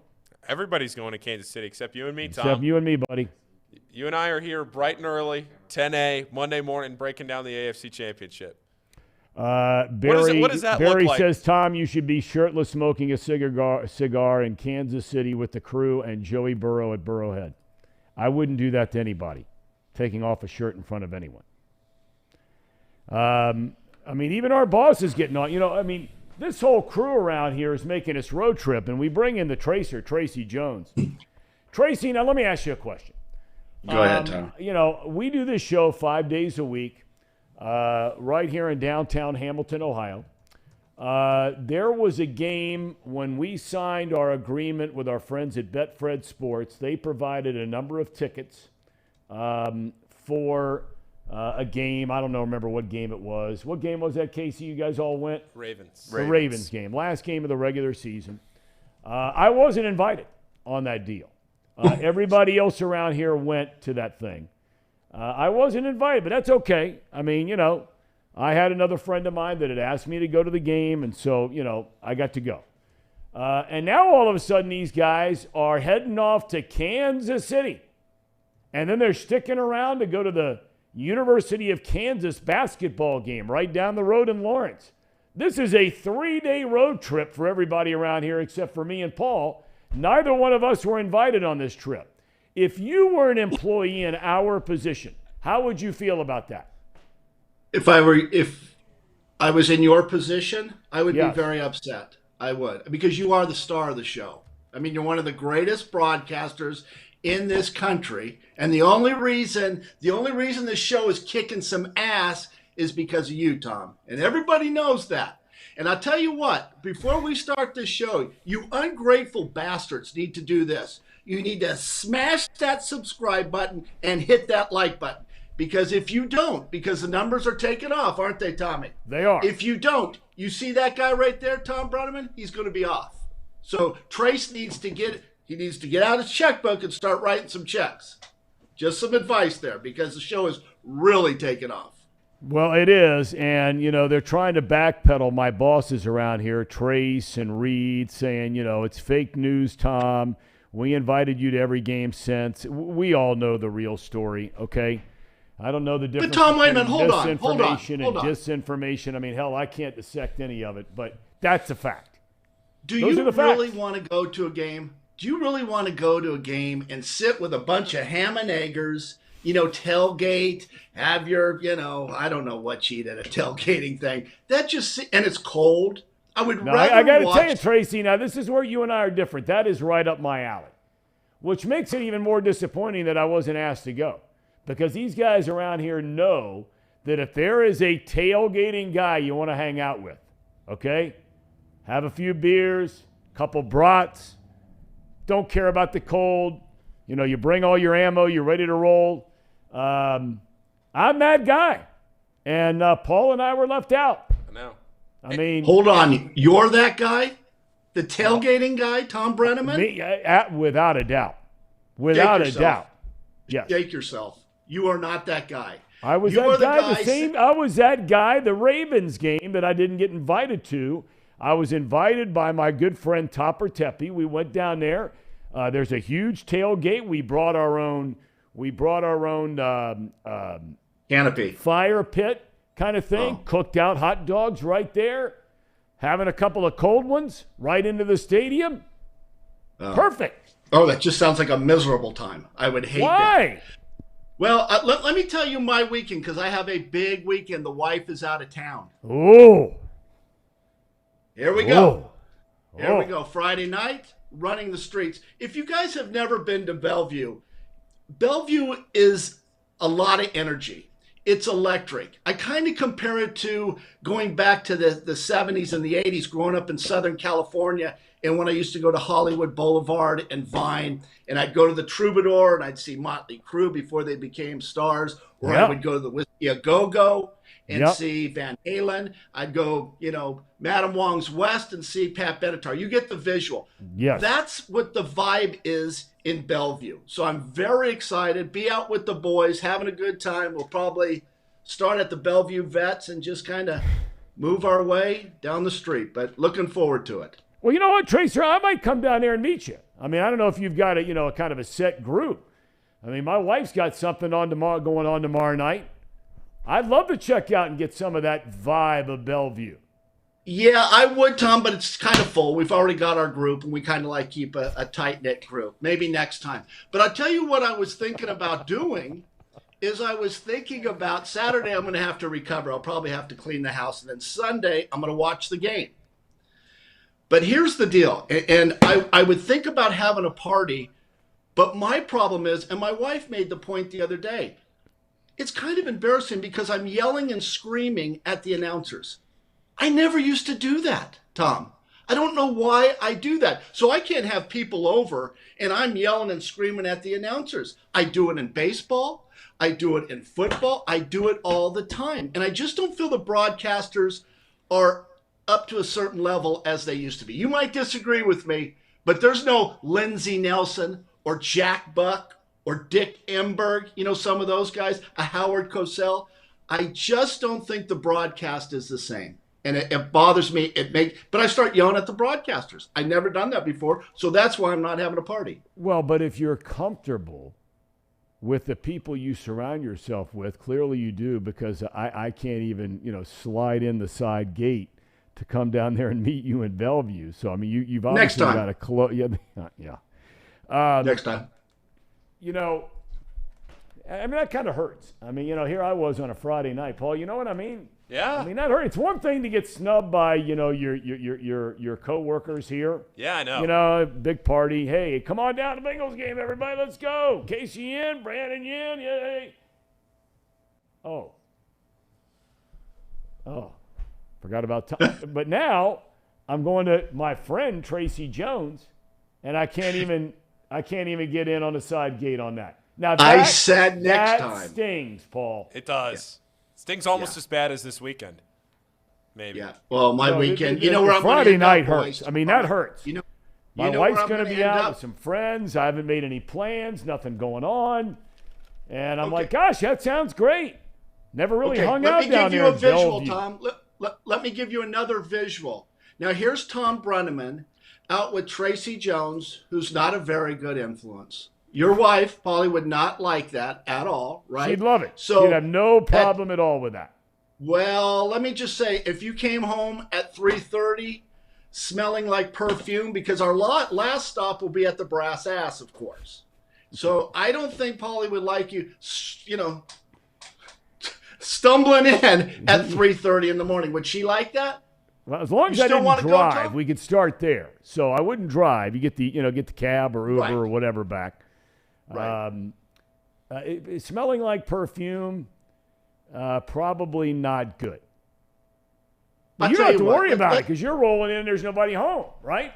Let's talk about it. I'll tell you what. I'll buy you the first dance at the Brass Ass, the 29 with mayonnaise. It's a very good dance. Only a few people get that dance. No, hey, serious note. You have to admit, Tom, the broadcasters aren't as good as the ones that used to be. The Lindsey Nelson. I love Lindsey Nelson. Dick Enberg. I think there are a lot of outstanding broadcasters out there right now. Does that mean I think every one of them are great? No. I think that's been true from the beginning of time. But you're talking about some of the biggest legends and biggest names of all time. I mean, Dick Enberg, my all-time favorite guy. He could do it all, right? Basketball, football, baseball, you name it, he did it, right? Tennis, golf, whatever. But there are a lot of great announcers out there. I think Jim Nance does an outstanding job on the games. Okay. Well, I'm a huge fan of yours, and my head is just exploding. I have so many ideas. Is Trace there? Can he get a pencil and paper and write some of these things Trace Fowler? down? Yes, some of my he's watching ideas. right outside. Okay, tell computer. him to get the pencil and paper out because I'm going to give you a good one. I just thought about this. What about Sunday? You have the chatterbox. You come in Sunday in the studio. You have the game, the Bengal game on, and you broadcast the game.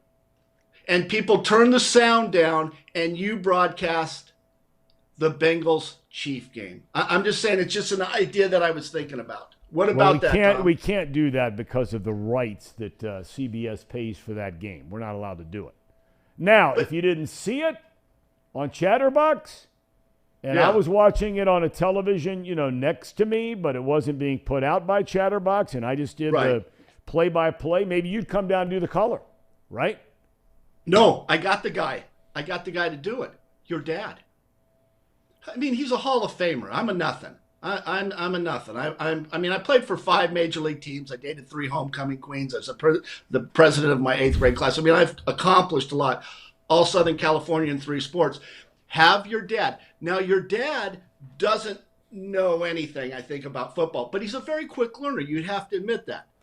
A lot of people don't know this, but your dad didn't know much about baseball until he got around a guy like Joe Nuxall, myself, Jeff Brantley, Tracy Jones. We kind of just through osmosis, he learned the game of baseball, the nuances, and now he's very well versed in the game of baseball. Can you imagine you 2 guys doing that Bengal football game? Well, Trace came up with an idea that maybe my dad and I do that on Chatterbox for opening day with the Reds. See, I think it would be outstanding. I think people would love it. Are you really serious? Idea. It's actually not a bad idea. Not bad at all. Might get a little life in the Reds again. They need a lot of. Hey, let me ask you this, and I mean this now, and because this really bothers me. I asked my dad about it, and he was brutally honest about it, as he normally is, even though he still works, quote unquote, for the team, kind of an ambassador for the team. When you were a player, was the Reds caravan still going on, or it had been eliminated at that point, right? Yeah, well, we never started it. This was something that started probably, 20 years after I played. I think this is relatively new, probably last 15 years, right? They used to have it, like back when I was in college, they had it, and they'd come to Athens, Ohio. That was always one of their stops, and I always used to remember Joe Nuxall at the end of every stop. He would have a beer-chugging contest against any student that wanted to get up there and try and beat him. But anyway, they got rid of it for a while. I thought that was your time. But it really bothers me, Tracy, that and I gave credit to Brandon Phillips. I gave credit to Jay Bruce, to Todd Frazier, and there are others, that even though they were already bona fide star, fixture, foundation, core, whatever you want to use, players for the franchise, they still went out on the Reds caravan. I mean, you're only talking about 2 or 3 days out of somebody's life. And look, it's not always the most fun thing to do. I always thought it was really good to kind of ground you, to see how important Reds baseball was to people in all over Ohio and Kentucky and Indiana, and now they're all the way down to Tennessee and West Virginia. But it really bothers me when I look at players now on this current team. Yeah. And look, they don't have many core foundation guys, right? Right. But the ones they do have, the 2 or 3, they're not on a caravan. I did Tiger Fest one time. Not Tiger Fest, the Tiger Caravan. Same thing as the Reds. We had Jack Morris, Alan Trammell, and Lou Whitaker. The Reds have some guy from Dayton, this backup catcher, the 4th pitcher in the bullpen. I mean, some of these names, I'm going, who in the hell are these guys? Yep. They did it for Reds Fest too. I mean, who cares about a bunch of minor leaguers? We're not even talking about guys that are stars. I mean, they got a couple stars, but you're talking about low A ball going to Reds Fest. They don't have any stars besides Votto. They have no stars. No, I mean, they have guys that have a chance to be good players. I mean, India had a good rookie year. He was hurt all the time last year. Stevenson feels so bad for the kid because he's a talented kid and he's got a chance to be a good player, but he can't stay on the field. I mean, you know, the few guys I you misspoke. have, I just can't I understand misspoke. why you can't get the guys, Right. Tracy, to come down there and give three days of their life. Right. I misspoke. I meant to say that they have a couple good prospects that they bring out. Okay. Yeah, they don't have many stars. But a guy like Joey Votto, okay, is Joey on this trip? Because I did see the list. I didn't see his name. If you're making $25 million a year, you got to be on that caravan, don't you? I mean, it's my feeling, and of course, all the people in the world that think I don't like Joey Votto will come crawling out of the basement to kill me for saying such a thing. But I would have said the same thing about every star player they've ever had in the history of the franchise. It is not asking too much. Now, I'll give Votto a little bit of rope here because he is coming back from a very serious injury, and they're not sure he's going to even be ready to start the year. And you know how important 4 or 5 days traveling in, night in a hotel, 3 nights on the road, another night in a hotel, flying back. You know, it's basically a week of missing your therapy stuff, right? So I'll give him some rope. Right. But, you know, some of these other guys. Anyway, Ham and Eggers. You brought less than your best on Tuesday when Tracy was here. Do you have anything to add to the program with Tracy today? Casey. It's all right, Case. Take a deep breath. You'll be all right. I don't have any wedding updates, nothing like that. And I just want to know one thing and one thing only. Yeah. Will the Bengals win the Super Bowl? Well, I've got some really bad. That's a great question. I'm glad you asked that because I wanted to bring this up. I've got some really bad news for Bengal fans. I have the Bengals winning that game in Kansas City. And you know what that means? You want to do the inverse of Tracy Jones because Tracy Jones is always wrong. It seems like I like the Bengals going in this game. But I've been wrong like on 5 or 6 things that I predicted. So, Tommy, that's almost the kiss of death right there if I got him winning, right? Not a good sign. Although you're gonna have some people standing on the ledge that are in our chat by the hundreds because they expect the Tracer to come out and at least sell the idea you think they're going to win. Although you said your favorite team was the Chiefs, you said that weeks and weeks ago. Let me address something because I need to touch on this. Because there's a lot of JOs that are on those chat lines, those chats that don't like Tracy Jones. Okay, they don't know. They love Tracy. you on this set. No, there's some guys there. I know who they are, and I'm going to come and find that guy that bashes me. I don't really like the organization. Let me be brutally honest. I go back to the days of David Klingler. I actually go back to the days of Collinsworth and Boomer. Know both those guys. But I go back to Klingler, Achilles Smith. You remember those days? Yeah. And they were terrible. Mike Brown didn't want to spend any money. The cast of characters that they had were not really good citizens. And you agree with that, Tom. This team and organization has totally changed. Franchise, no doubt, was true. I'm a huge Joe Burrow fan. I will give you that. And I root for the Bengals, but covering the team for those 15 years that I did, the organization was lacking. And no one can disagree with that. They've changed the whole psyche of this organization, and they're going in the right direction. But I'm a huge Joe Burrow fan, and I think the Bengals will win. I saw something on Twitter before I got on I think is important. Mahomes was moving around pretty good in that press conference. I don't know if you saw that. Yep. And he was not limping. He did not have a boot on. And that's a big deal because I didn't think he could recover that fast.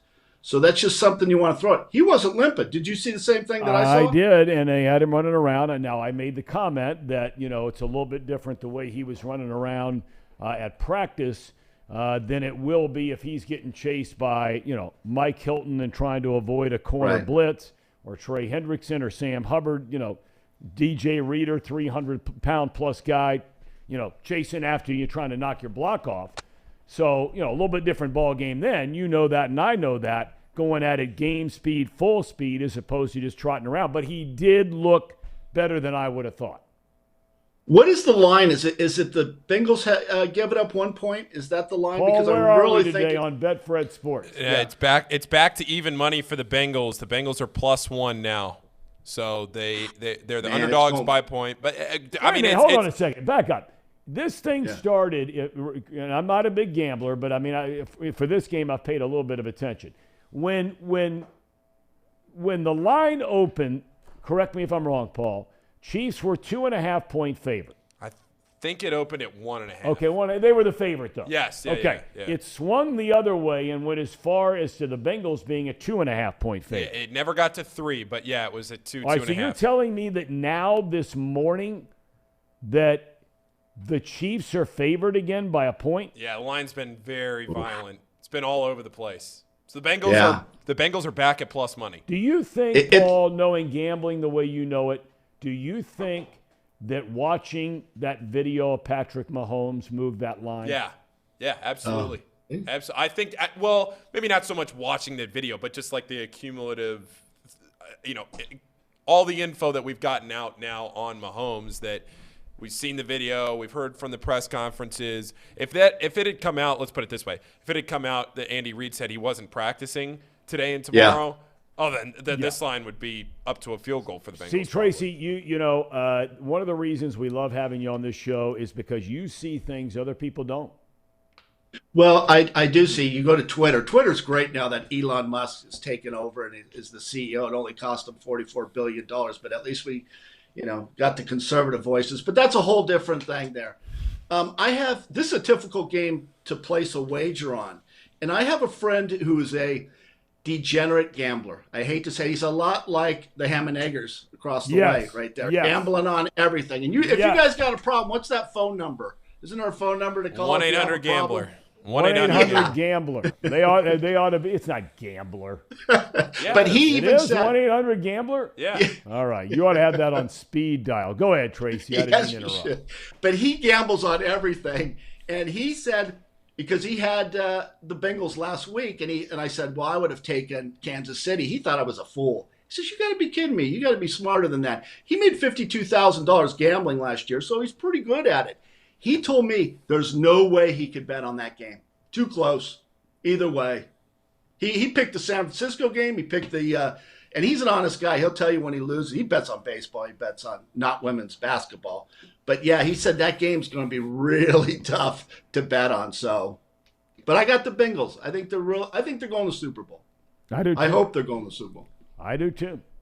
So, Casey, you say no update on the wedding, right?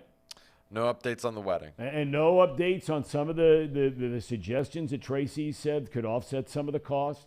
Parking? Well, we talked about it, and, Alex and I were considering our options. I think paying for parking is definitely going to be added to Excuse me, Casey. What is her name? Alex? Yeah. Alex. Oh, that's a great name. Alexandria, technically, right? Yeah, it's Alexandria is her full name. Alexandria? Yeah. That's kind of a nerdy name, isn't it, though, Tom? No, I think I like Alex. I love that sounds that very name. I excellent. love that name. I like Alex. And let me tell you something. There's another expense that you haven't thought about because you're always, see, the problem with you, Casey, is you're always thinking about yourself. Tom and I are selfless. You are selfish. You have to give the groomsmen a present for being part of your people. Yeah, I got them. Did you know that? Yeah, I got them socks. And that say groomsmen on them. I'm out of here.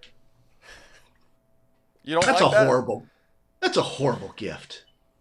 What? It How say dare groomsmen you? on it. We're going to wear those for the bachelor party. And then they got little glasses that say groomsmen, and I've got one that says...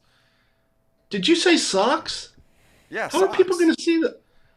Who came up with that, Alex? I did. I came up with that. Wow, boy, that cost you $10, didn't it?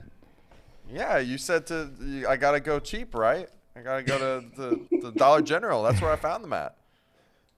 They're not Bengal socks?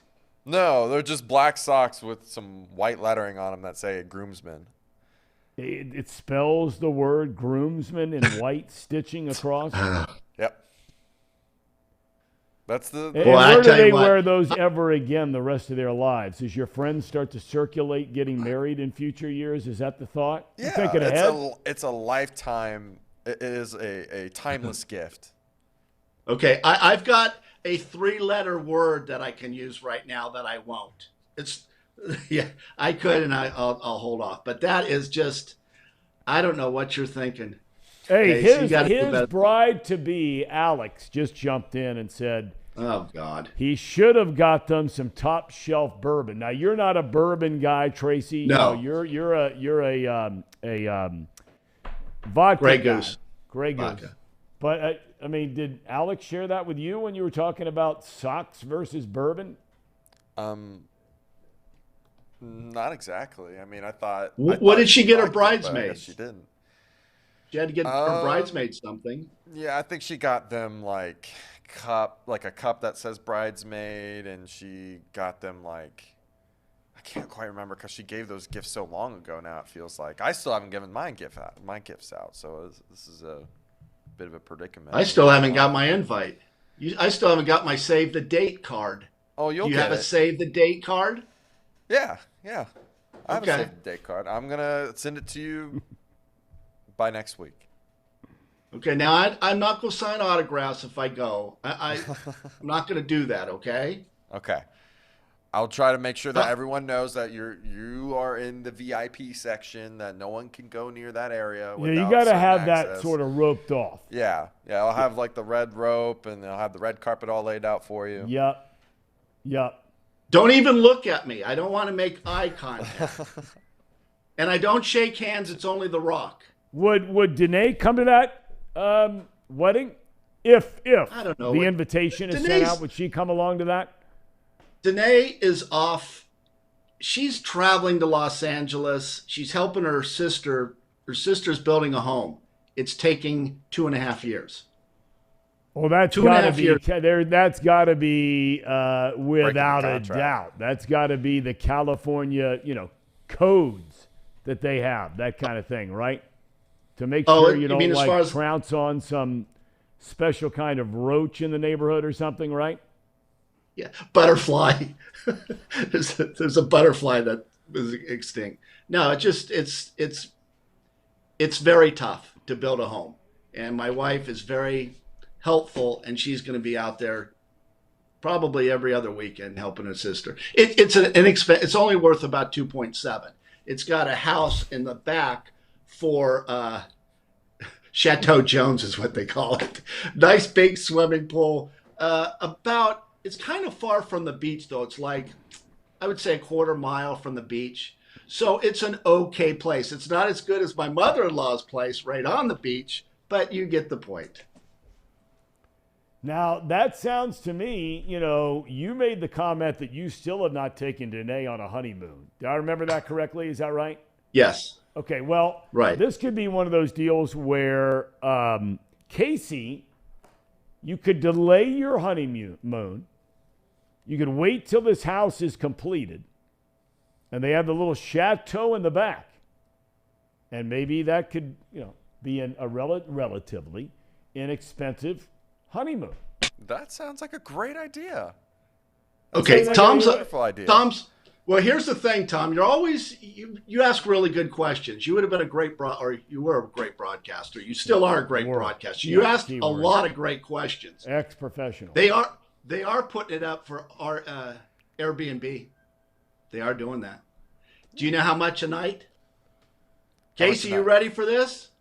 Yeah, I'm ready. $350 a night. Can you afford that? A little chateau? That doesn't sound bad, right? That's not too bad. Tom, help that I mean, guy out. $350 a night. I mean, that sounds like a hell of a deal to me. Nice You really neighborhood, think- right? I mean, you got a nice view. Is it on a hill? You said your house. Can you see the ocean? You can see the ocean if you get on top and look down. You know where it's at? It's in El Segundo, home of George Brett, Scotty There you go. McGregor. There you go. Oh, you know where it is? The Raiders used to have their home. I know the exactly Chargers where have it their is. home. Yep. It's kind of The like Lakers- an area that's kind of come back in recent years, Yeah, right? very good.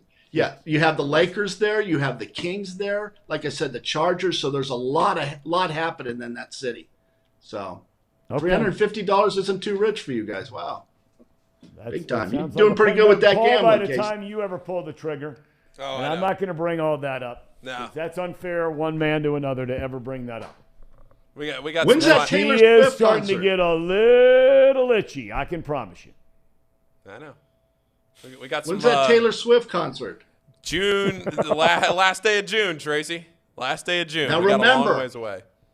Now remember, Paulie, that's a great place to get some phone numbers from other girls. Listen, you've been with her for 5 years, right? Yeah. Okay, you're not marrying that girl. Let's move on. Go to that Taylor Swift concert and just tell your girlfriend, your ex-girlfriend, that you're going out to get a couple of cocktails and some peanuts, and then just start asking girls for numbers. It's a numbers game. That's all it is. You ask 100 girls, I'm sure you could get 5 girls to give you their number. It's like cold Make call. that 2 girls, maybe 1. Maybe. 1? That's a reach. I'm lucky to have had one for 5 years anyway. Hey, Tracy, before I let you go, you're old enough to remember the movie Animal House. Am I right? Yes. Okay. Now, we were talking earlier about going on a road trip to Kansas City, and I had made the comment, I said, boy, how fun would that be? Maybe we make a pit stop, pull into some joint, always have a designated driver, but like Yes. but like Animal House, maybe we pull into some joint, we luck out along the way somewhere through Illinois or whichever way you go on that deal, and you go into some bar and you got Otis Day and the Knights in there, right? And who would be the guy, right? Remember the character Kruger, the guy who ended up hanging out with the dean's daughter who was in high school? Remember that dude? I mean, this Kruger, the scary guy? No. Kruger was a different really Kruger? innocent, wholesome-looking, all-American boy kind of guy. Yeah. Next thing you know, he's hanging out with some dudes he probably shouldn't be hanging out with, bad influence, but he's having a hell of a time. To me, that's Paul. Yeah. I think Paul gets a couple of cocktails in him. He starts getting those beer muscles. He's starting to look to fight someone. Or are you a lover, Paul? Do you start, hitting on every single chick? What kind of person are you when you start drinking? Yeah, I'm sure if I walked into a bar, everybody would be real intimidated by my 6'3", 175 frame. I think that would really get the people going. You take a look to your right and you're like, I don't want to deal with that guy. That's me. Here's what you do. Yeah. Here's what you do. Black Belt Bob in our building, right? Yes. What you want to Yes. do is you just walk in there, bring a black belt, right? Like you're a karate expert, and just wear that in the bar. Everybody will be scared of you. And put some red stripes on it, like you'd be a 5th-degree black belt. Probably that'll scare everyone. But somebody pointed out in the chat, especially now that he has that Backstreet Boys haircut. Yeah, maybe that gives me a little credibility. What do we got? What do you think, Kate? Tracy, you said I was getting one the other day. He looks more like a Peaky Blinder to me, but is that a Backstreet Boys? That's true. That That's was good. funny, That Tom. was good, Tom. That's That was really good. That was really good. All right. Yeah. All right, Where did Tracer, you get thanks that? for the Wait a time, minute, my wait a man. minute, Paulie, wait a minute. Where did you get that haircut? My girlfriend's cousin gave it to me. Okay, yeah. That's a one and done. One and done. She's led around by a dog most of the time. I bet.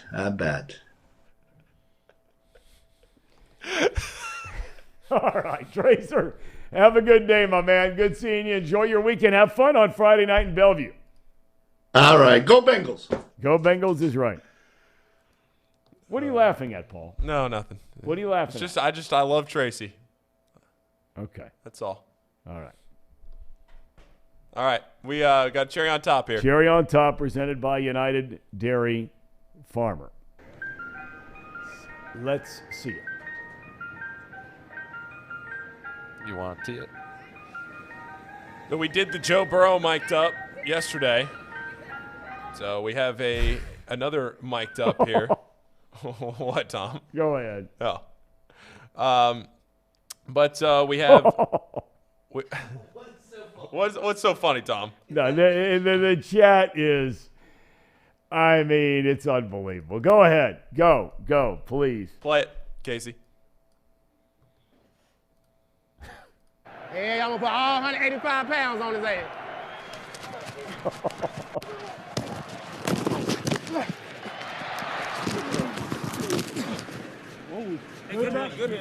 Good. Mike Hilton at 5'9" packs a punch. I got you, Zach. I got you. Wiped out right away by Mike Hilton. Come on, man. We'll see y'all in Burrow head. Yeah, baby. Let that sink in your mind. We'll see y'all in Burrow head. I mean, that stuff that continues to come out from it's coming from the NFL, right? Yeah. Yeah, I mean, that stuff that continues to come out, it is another example of what separates football from all the other sports.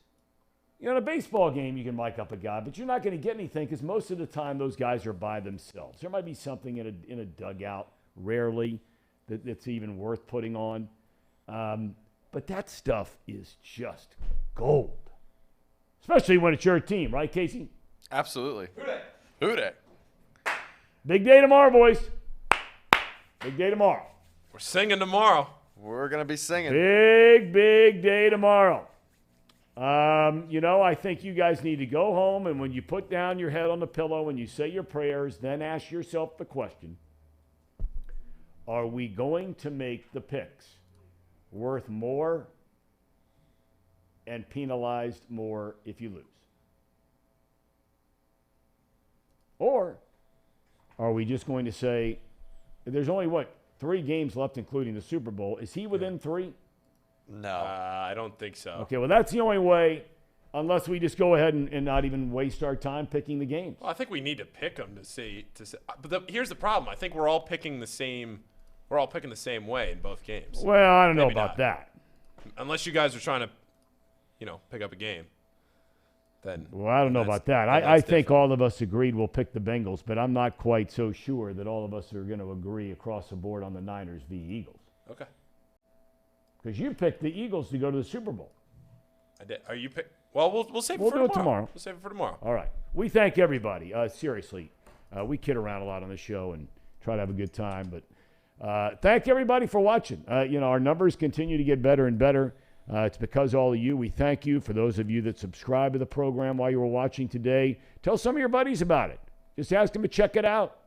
And for those of you that are still here, come on back tomorrow. Casey? Good day. Paul, you've got Not Too Picky coming up right now. Myself and Reed. Right. Okay. Brandon. Everybody, have a great rest of your Thursday. We'll see you tomorrow.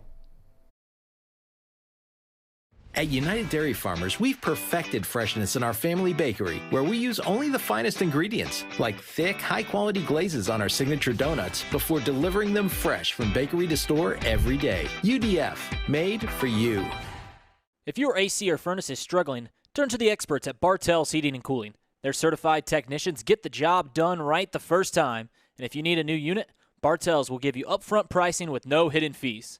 Plus, ask about Bartell's 0% interest financing for 60 months. Learn more at bartellsheatingandcooling.com. Bartell's Heating and Cooling, for a comfortable way of life. Eli's Sports Bar and Grill, proudly sponsoring high school football with 3 locations in Mason, Liberty Township, and Ross, Ohio. Our 10-foot screens guarantee a great view from every seat in the house. Eli's Sports Bar and Grill, the best place in Cincinnati for sports, food, and fun.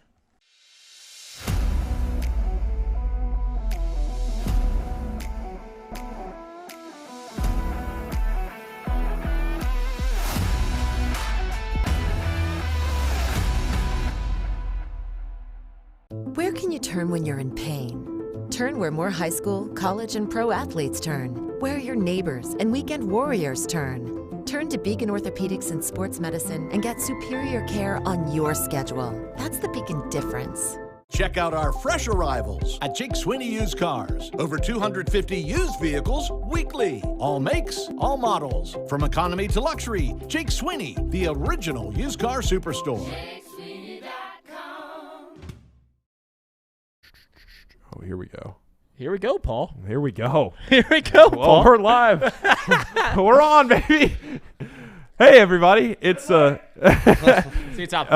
It is Thursday, January 26th. It's me, Reed, and Casey today. Mike Schmaltz is not joining us, Reed. But what's the show called? It is. Oh, that's a great point. It is Not Too Picky. Who sponsors it? Betfred Sportsbook sponsors this show. Betfred Sportsbook, where you can currently get the Bengals at plus 300. Plus 300. Plus 300. Plus 300. Best odds that you can get anywhere for the Bengals to win the Super Bowl. And if you already had a Bengals Super Bowl ticket before yesterday, like Casey did, then you got paid out already. Yes, you did. They paid it out. They did. Okay. Before we get into Reed and I's picks, usually we start the show with Mike and then get into everything else. Here's what Mike sent me. So Mike has a lunch meeting today. Sometimes on Thursdays he runs into lunch meetings. So I said, you can either send me a video or you can send me some picks. He had to have sent me 30 picks. I love it. He had to have sent me 30. Mike's the best. He sent me. Is Mike on Pickett? I don't know if Mike is on Pickett. We gotta get Mike. I'll try and get Mike on Pickett. Pickett, the best sports betting track. We're not sponsored by Pickett, but Pickett is without a doubt Pikkit, the best, hands down, no dispute, betting tracking app that there is. So if you want to be able to track your bets, see how much you win, lose by day, what team you're best at, what team you're worst at, what league you're best at. It's also a social media site, so you can follow other people. Yeah. Okay, here is what Mike sent me. I'm all over the Bengals, +1 and +100 on the money line. Okay. Maybe we wait it out and the spread goes higher, ? That's something that I'm going to be real interested to see as today goes along, if this gets back up to the 1.5. So it's been seesawing, right? Yeah. It started out, I think it did actually start out at 2.5, but I think quickly moved to 1.5. Very fast. Then the worries about Patrick Mahomes, how he was playing, it got all the way down to -2.5. Then people said, all right, Patrick Mahomes looks healthy. Maybe the Chiefs shouldn't be 2.5-point dogs at home, so it's moving back the other way. Yep. Anytime touchdowns from Mike. Bengals for Chase, -105. 9 for 9, right? 9 touchdowns in 9 games. Yes. So I asked him, because he sent me all of these anytime touchdown scorers. He said that these were where they found value, and to let you be the decider on where you actually pick them. But he found the value in these. Chase -105, Tyler Boyd +300, Hayden Hurst +310, and Samaje Perine +480. Perine had that touchdown last year against the Chiefs in the conference championship, that 34-yard. I don't hate +480 on Perine. Don't hate it. I don't know if he gets the carries that he needs to get that touchdown, but maybe it's like last year. Travis Kelce's even money to score a touchdown. Travis Kelce's over-under receiving yards is set at 77. Seems like a lot. That's a lot. So but I don't like that either way, because, you can clearly see him going that high. But, man, that seems like a lot. McKinnon +165. There's your touchdown scorers. Rushing, Perine, over 17.5 yards is -120. That's good. That's good odds. That's good. Pacheco, over 47.5 rushing yards is -120. 47.5. Starting to get up there a little bit, but 17.5 for Perine, it can get you there. It's 5 carries, man. Can we get him 5 carries? Joe Mixon sneakily has the most rushing yards out of any back over the past 2 postseasons. Now, granted, he played in more games than any running back, because the Rams obviously aren't in it, but he leads the postseason in rushing yards. San Francisco and Philly, 2 solid defenses, under 46.5 for Mike on San Francisco and Philly. San Francisco has more offensive playmakers, so let's take 2.5. So he is rolling with the 49ers at +2.5. I like that. San Francisco allows 223 yards per game passing, 77 on the rush. Philly allows 180 passing, 121 on the rush. Miles Sanders -115, under 50.5 yards. Gainwell over 21.5 rushing and receiving. That's -115. McCaffrey -115 to go over 60.5 rushing yards. I don't think that hit last week, did it? I don't think it. He may have. I don't remember what his combination of rushing and receiving was last week. McCaffrey +600 anytime, +600 first touchdown, -120 anytime touchdown score for Christian McCaffrey. Oh, yeah. All right. Yeah. Anytime touchdown, San Francisco. Deebo Samuel +175. Kittle at +185. Gainwell for Philly at 320. Hurts at +140. And Devontae Smith at +200. Anytime touchdown scores. I wonder what Ayuk is. Fire me up. Got it in there? Sifting through the sifting through the weeds here on Betfred. Casey, is Ayuk not playing? I do not. Oh, he's know. plus 280. Sorry, Plus Brandon 280. Ayuk. Okay. I like that for value. I mean, he scored a lot of touchdowns in the middle point of that season over their winning streak. Kind of really before Purdy started playing though. So, but Ayuk plus 280, not bad value for anytime touchdown score. All right, and then the last few here, we're going to switch to college basketball from Mike. What's he got? UCLA minus 4.5 against USC. We are going to talk about that game more in a minute. Do love that game. Michigan plus 5 against Purdue. Boilers have had some tighter games at the top of the conference. Also, here's one from Mike, and if you know Mike, UConn women over Tennessee if you can find it. Gino over Pat? Betfred. RIP, sorry. RIP.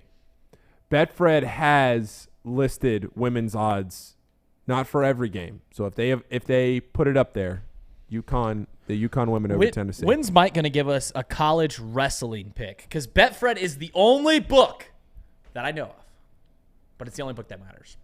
It's the only book with college wrestling. They'll take bets on college wrestling, and they do it a lot. Like there's always it's not just like, oh, there was a big match. They've put wrestling odds. Every day I log on to Betfred, I see NCAA wrestling. I'm pretty sure, isn't Iowa and Penn State a big wrestling match? Iowa's huge. Well, it's huge. They're great. And I think Penn State is really good too. Yeah. I think it's got like Big Ten wrestling. It's called like War Day or something like that. Big Ten wrestling is huge. Yeah. They have Betfred has wrestling odds tomorrow, Saturday, and Sunday. Love it. For the Big Ten. And a couple of Big 12s. There's ACC. It's everywhere. ACC? Yeah. Oh. What? Oh, yeah. Pitt and Virginia Tech. Yeah. Oh. Wrestling. Don't know a thing about it. Is that all of So that's Mike for you. That's Mike for you. If you're going to give his picks, you got to do his catchphrase. How about that? How about that? How about that? Like him. How about that? Mike's a sharp better. How about that? Mike's a sharp better. Okay. Go ahead. Well, I was going to say, so for you guys that don't follow our Twitter, we've been putting out our picks every night. It's been pretty successful since last week. We've had every day except for one has been a profitable day. Yeah. Last night included. We were down 1 unit. I think it was Monday night. There wasn't a whole lot of games to pick from, but we still put out a card anyways. We were down 1 unit that night. But every other day, we actually almost snuck out a picky parlay yesterday. Oh, man. I thought – so Utah State was getting killed in last night's game. They were down something like – we needed them plus 7. They were down by 20. Needed them to lose by 7 or less, at least a push. And they got it down to 6 at one point with about 3 minutes left. They got it down to 6, but they never got it within 6, I don't think, and it just trimmed away. It's tough. Yep. So you mentioned that Betfred is giving the best odds. Yes. For the Bengals plus 300. Everyone else has them about plus 250, plus 260, either the best or the second best odds. They are in a pick 'em this week, and I think whoever comes out of the AFC should be favored in the NFC. At least that's the way that it appears. So yeah. It's pretty good boost there if you are a Bengals fan and you want to take a flyer on them to win. Yeah, if you want the Bengals to win the Super Bowl, then Betfred is the place to put it in because there's nowhere else that you can find it on any of the other books where it's like plus 260, plus 270. It's up at plus 300. And credit to anybody that had a future. Let's talk about tonight first. 2 trap games. Two lines that I want you to explain to me. And first is the Purdue Michigan game. 5 points. Purdue seems to be a much better team, number 1 team in the country, and Michigan struggles at times. Yeah. Why is that spread so low? I think that this game is low. Like Mike said, Purdue has struggled against some of the better teams in the Big Ten. Not to say that they've lost. They've only lost the 1 game, but they only beat Maryland by 3, and that was a game that Maryland had to claw their way back into. Yeah, they were up big. They were up by huge. 20. But they only beat Michigan State by 1. They beat Nebraska by 18, but they kind of pulled away from Penn State, hung on to beat Ohio State by 2. The better teams in the Big Ten, Purdue has played closer. Michigan is not the upper echelon of the Big Ten this year. They're having a tough year. They're probably not going to make the NCAA tournament. They're on the outside looking in right now. They're 11-8 on the year. They're 5-3 in the Big Ten, though. They're 3 losses, Michigan State, Iowa in overtime, and Maryland. Their 3 Big Ten wins, or their 5 Big Ten wins. You have Minnesota, who is they're terrible. Terrible. Very bad. Almost beat IU last night. Maryland, who, yeah, that's true. Maryland, who in that game, Maryland was never in that game. Michigan won by almost 40 points in that game. Penn State, Northwestern, who's having a good year, and Minnesota. I think that this is a closer game than a lot of people are giving this credit for. I don't know if I would. So you're zagging on this game.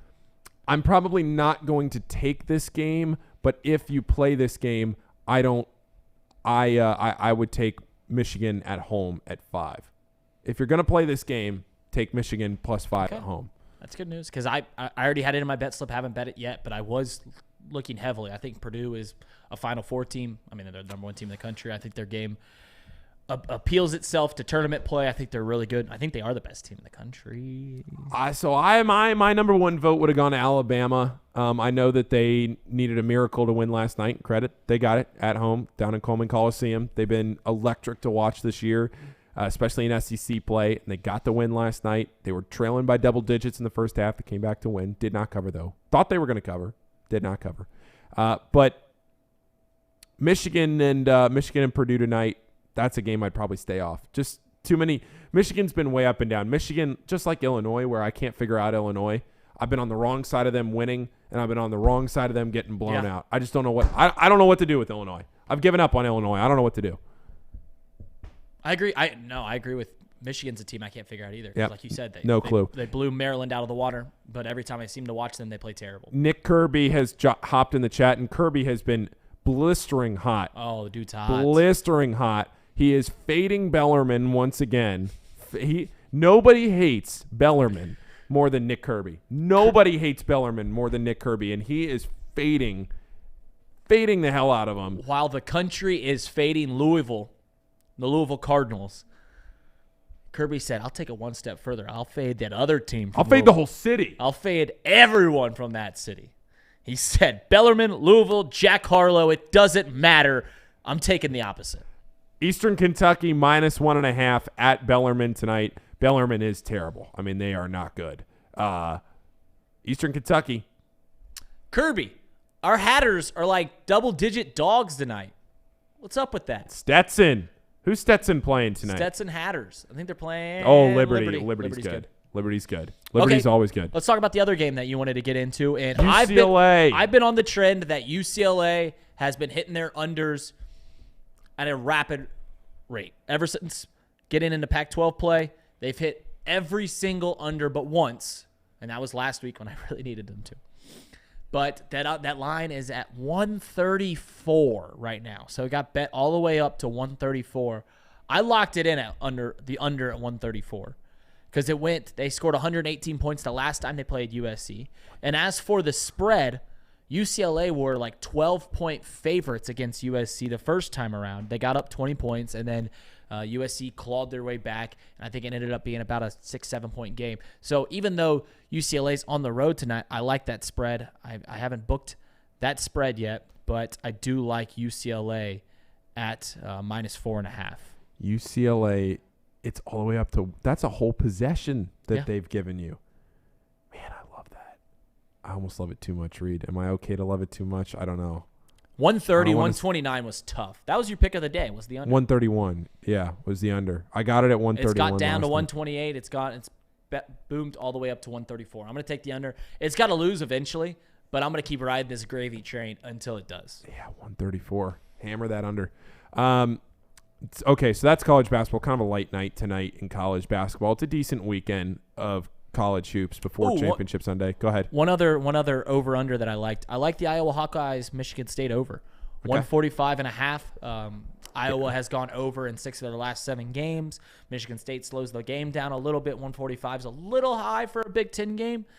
But Iowa, they get up and down the floor. They shoot a lot. Yeah. Michigan State has gone over in about 50% of their games since joining since getting in Big Ten play. So I like that over just because Iowa has been successful at getting over. This weekend, it's a huge Saturday, not as big of a Sunday, but it's a huge Saturday. Rutgers and Iowa really the only game on Sunday. Kansas and Kentucky on Saturday. Rupp or Allen? At Rupp. I'm rolling with the Wildcats. I'm rolling with Kentucky in this game. I know Kansas is reeling, but both teams need a win, and if Kentucky wins this game, they are firmly back in the NCAA tournament conversation. I'm taking Kentucky in that game. I've got to convince Trace to get to Rupp because he knows his Jayhawks need a win. He knows they need a win. And he has complained about the juice at Rupp Arena. So he's got to bring the juice for the visiting Kansas Jayhawk 2-hour trip. We got to convince him to get I'll be honest. I thought about going. The game's at 8. It's a quick trip down the road. That late. It's a late game. It's at 8 o'clock. It's not a matinee. It's a late game. You can't go because your Hoosiers play at the same time at 8. Well, I'll be in Kansas City. Oh, you'll be in Kansas City. That's Bought the right. tickets. Wait. You guys. Yeah. Trace He might be leaving later. Oh, okay. Ohio State and Indiana is also at 8 o'clock on Saturday. Iowa State and Missouri on Saturday. Xavier and Creighton, of course, that's on Saturday at 12:15. That's a get your day started kind of game. Little appetizer. Arkansas and Baylor, TCU, Mississippi State. It's a fun Saturday at college hoops. And then that brings us to Sunday. Casey, before we get off of this show, I'm going to ask you for a parlay. You can do the parlay for tonight, or you can do it for the weekend, whatever you want to do. Need a parlay. Probably for tonight, I guess, if you want to pay for Kansas City. Yep. The 2 championship games, I'll give my pick real quick. I'm rolling with the Bengals. I'm not going to give my 49ers pick right now because I'm going to do it on Thom's show tomorrow. Okay. I to be completely honest, I'm also not going to give it because I haven't made up my mind yet. I haven't made up my mind. I know where I'm leaning, but I haven't made up my mind on that game yet. Have you made up your mind? Well, I think both people, if you look at the betting trends, everyone's on the Bengals and everyone's on the Eagles, and that is because of the way those two teams played this past week. The Bengals obviously blew out Buffalo, and the Eagles obviously blew out the Giants. And because the 49ers struggled to beat the Cowboys, people are all of a sudden low, even though we've been sitting around talking for weeks like this might be, besides the quarterback, the greatest roster that we've seen in a couple of decades in the NFL. And for that reason, I mean, you're giving me 2.5 points with all those weapons, with that defense. I like the 49ers. I thought that they were, like I just alluded to, one of the best teams in the entire NFL history, minus the quarterback. So if you're giving me 2.5 points, I'm going to take the 49ers right then and there. I thought that from the second that the spread came out. I thought it was an overreaction from the Eagles beating a bad Giants team 38-7. Who would the Bengals rather play? And are the Bengals going to be the favorite in the Super Bowl if they make it there? I literally cannot guess what the line is going to be in any of the 4 scenarios that could come out. Whether the Chiefs win, Bengals win, 49ers win, or Eagles win, I cannot imagine the spread. I think any way you look at it, it's going to be under a field goal. And at that point, it's whatever. I think you would get the Bengals at plus money against either NFC team because of their pass rush. I agree. Yeah. But they've got better odds on the books than the 2 NFC teams. Yep. But I like the 49ers. I mentioned Brandon Ayuk to score. Seems like decent value. Plus 280. Obviously not supposed to happen, but if you get it, I mean, that's plus 280. Maybe sprinkle that small. I like Travis Kelce anytime scorer to win at even money on Betfred Sportsbook. One thing that I do like, I like Joe Mixon over rushing and receiving. 87.5 is that line. I know that Mike likes P. Ryan in this game, but Joe Mixon played very well against Buffalo. I think that he's become more of a receiving scat back kind of as the season has gone on. So I like 87.5 rushing and receiving. Bengals, I can't bet this game. I'm in for about 4 units on the Bengals money line. I'm going to be at that game, and I can't do it to my heart. If they're favorites by 2.5, I can't be thinking about covering 2.5 during the game. I'm just going to be at Arrowhead. I'm going to be worrying about a win, and that's going to be that. No, I would not have taken the Bengals above 1. I would not have taken the Bengals above -1 because if there was any chance that I put a significant amount of money on the Bengals and the Bengals won, but I lost the bet, I would not want any kind of a rip in my heart because of that. Not even risking it. Not even risking it. So before we get to Casey's parlay, there's a fun story that literally happened this morning here in the office. So we mentioned on Tuesday's show that we discovered on Betfred, their algorithm gives out cash outs if your odds on futures change. So I brought up the story that I bet $25 on Xavier to win the national championship. Their odds became 3 times smaller So I got to cash out for 3 times my money. And this morning, we noticed that in the A10, it started out, we noticed that Dayton, who just lost last night, were still the favorites in the A10. Then we noticed George Washington, who is currently 3rd in the Atlantic 10 in standings, they were plus 25,000. So a $10 bet would win $2,500. And they're at 3rd place in the A10. So I come in and I'm telling everyone, I'm like, guys, we've got to put money on George Washington. We can fade them this Saturday against Fordham, but these odds are going to get better. For reference, Georgetown to win the Big East were the same odds as George Washington to win the A10. And George Washington is 5-3, sitting at 3rd place in the A10, or 5-2, rather. Sean Spurlock puts a bet in at plus 25,000. He got in. He got in. And immediately, right after, we all start looking to put our bets in to ride this train, hoping that the odds change. They changed the odds. So Sean's sharp money play changed the book's odds immediately. Like, we were out there talking about putting our money in, how much money we're going to put, how many units we're going to put on it, and the odds changed while we were talking about it after Sean put his bets in. Almost like he shocked the system to say, oh, man, this is a goof up. And his odds lowered from plus 25,000 to plus 8,000. Did he got a cash out for 3 times his money already is offering. So he put his money in, and he's already got 3 times the money that he put in. I would have immediately cashed that out. Well, we can see if they beat Fordham on Saturday and see what happens. Wow. Casey, parlay? Great call, Reed. My parlay has no props in it because I just don't feel comfortable right now with how things went yesterday. I mean, I missed 5 parlays with 1 leg by a point. And you would think that would be like on the right track, but to me that just means I need to slow down on giving the props out. So I'm just going to give you the 4 games I like in the NBA, and I'm teasing them because I want you guys to get some money tonight and recoup some of that you lost if you were listening to me. So I'm going to go with the Nets minus 2.5, Phoenix plus 3.5, Spurs plus 17.5, Knicks plus 13.5. That is a 5-point teaser on Betfred. That is plus 300 money. I think that's really good. If there's one person in this office that knows the NBA, I had somebody, I think it might have been. It is. Somebody in the chat, it might have been Seth, texted in earlier and said, Paul, do you like the Lakers or the Celtics? I've watched 1 Lakers game this year. 1. It was 2 nights ago. They lost to the Clippers, got blown out. So in my frame of mind, they're terrible. I took a little deep dive into them. They're not that bad. They're under 500, but they're not that bad. I go home, I watch college basketball. Don't watch the NBA. The NBA is the dessert to the night of watching. You watch college basketball, and then it's around 11 o'clock, and your options are West Coast college basketball, Mountain West, or Pac-12, or you can turn on the Lakers game or something like that. So you get to pick your poison at about midnight every night. Yeah. Casey has added, so in our Discord, we have a no-bet list, and it's currently up to 3 teams. UConn, the University of Kentucky, the University of Connecticut, and the Detroit Pistons. And that was Casey's own thing. I was going to bet the Pistons last week, and he looked me square in the eye, and he said, don't you dare bet the Pistons. And I did, and I was wrong. Then this week comes around, and we look at the system. Pistons, another great play.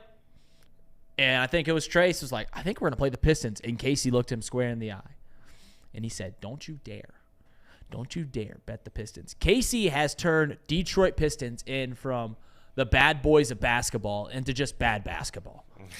Yeah. Unfortunately. I mean, it's just the teams in the NBA that stink, like usually they like barely cover or they just get blown out and there's like no chance at all. And you just feel like, why did I do that? So Pistons are one of those teams for me. The Rockets they might be up there for me as well here soon. But those 2 teams I like to bet against usually. All right. Usually. Read any more picks? Good luck to George Washington against Fordham this week. Absolutely. Good luck. Casey, hey, both of you guys, safe travels this weekend. Thank you. Thank you. Safe travels. You don't want to hop in the 2010 Silverado 1500 Z70 130,000 miles, that perfected transportation? I'd love to, but I got women's basketball to work. I'm at Cintas. The Taz. I'm at the Toss twice. Bring it home. Yep. All right. See you guys.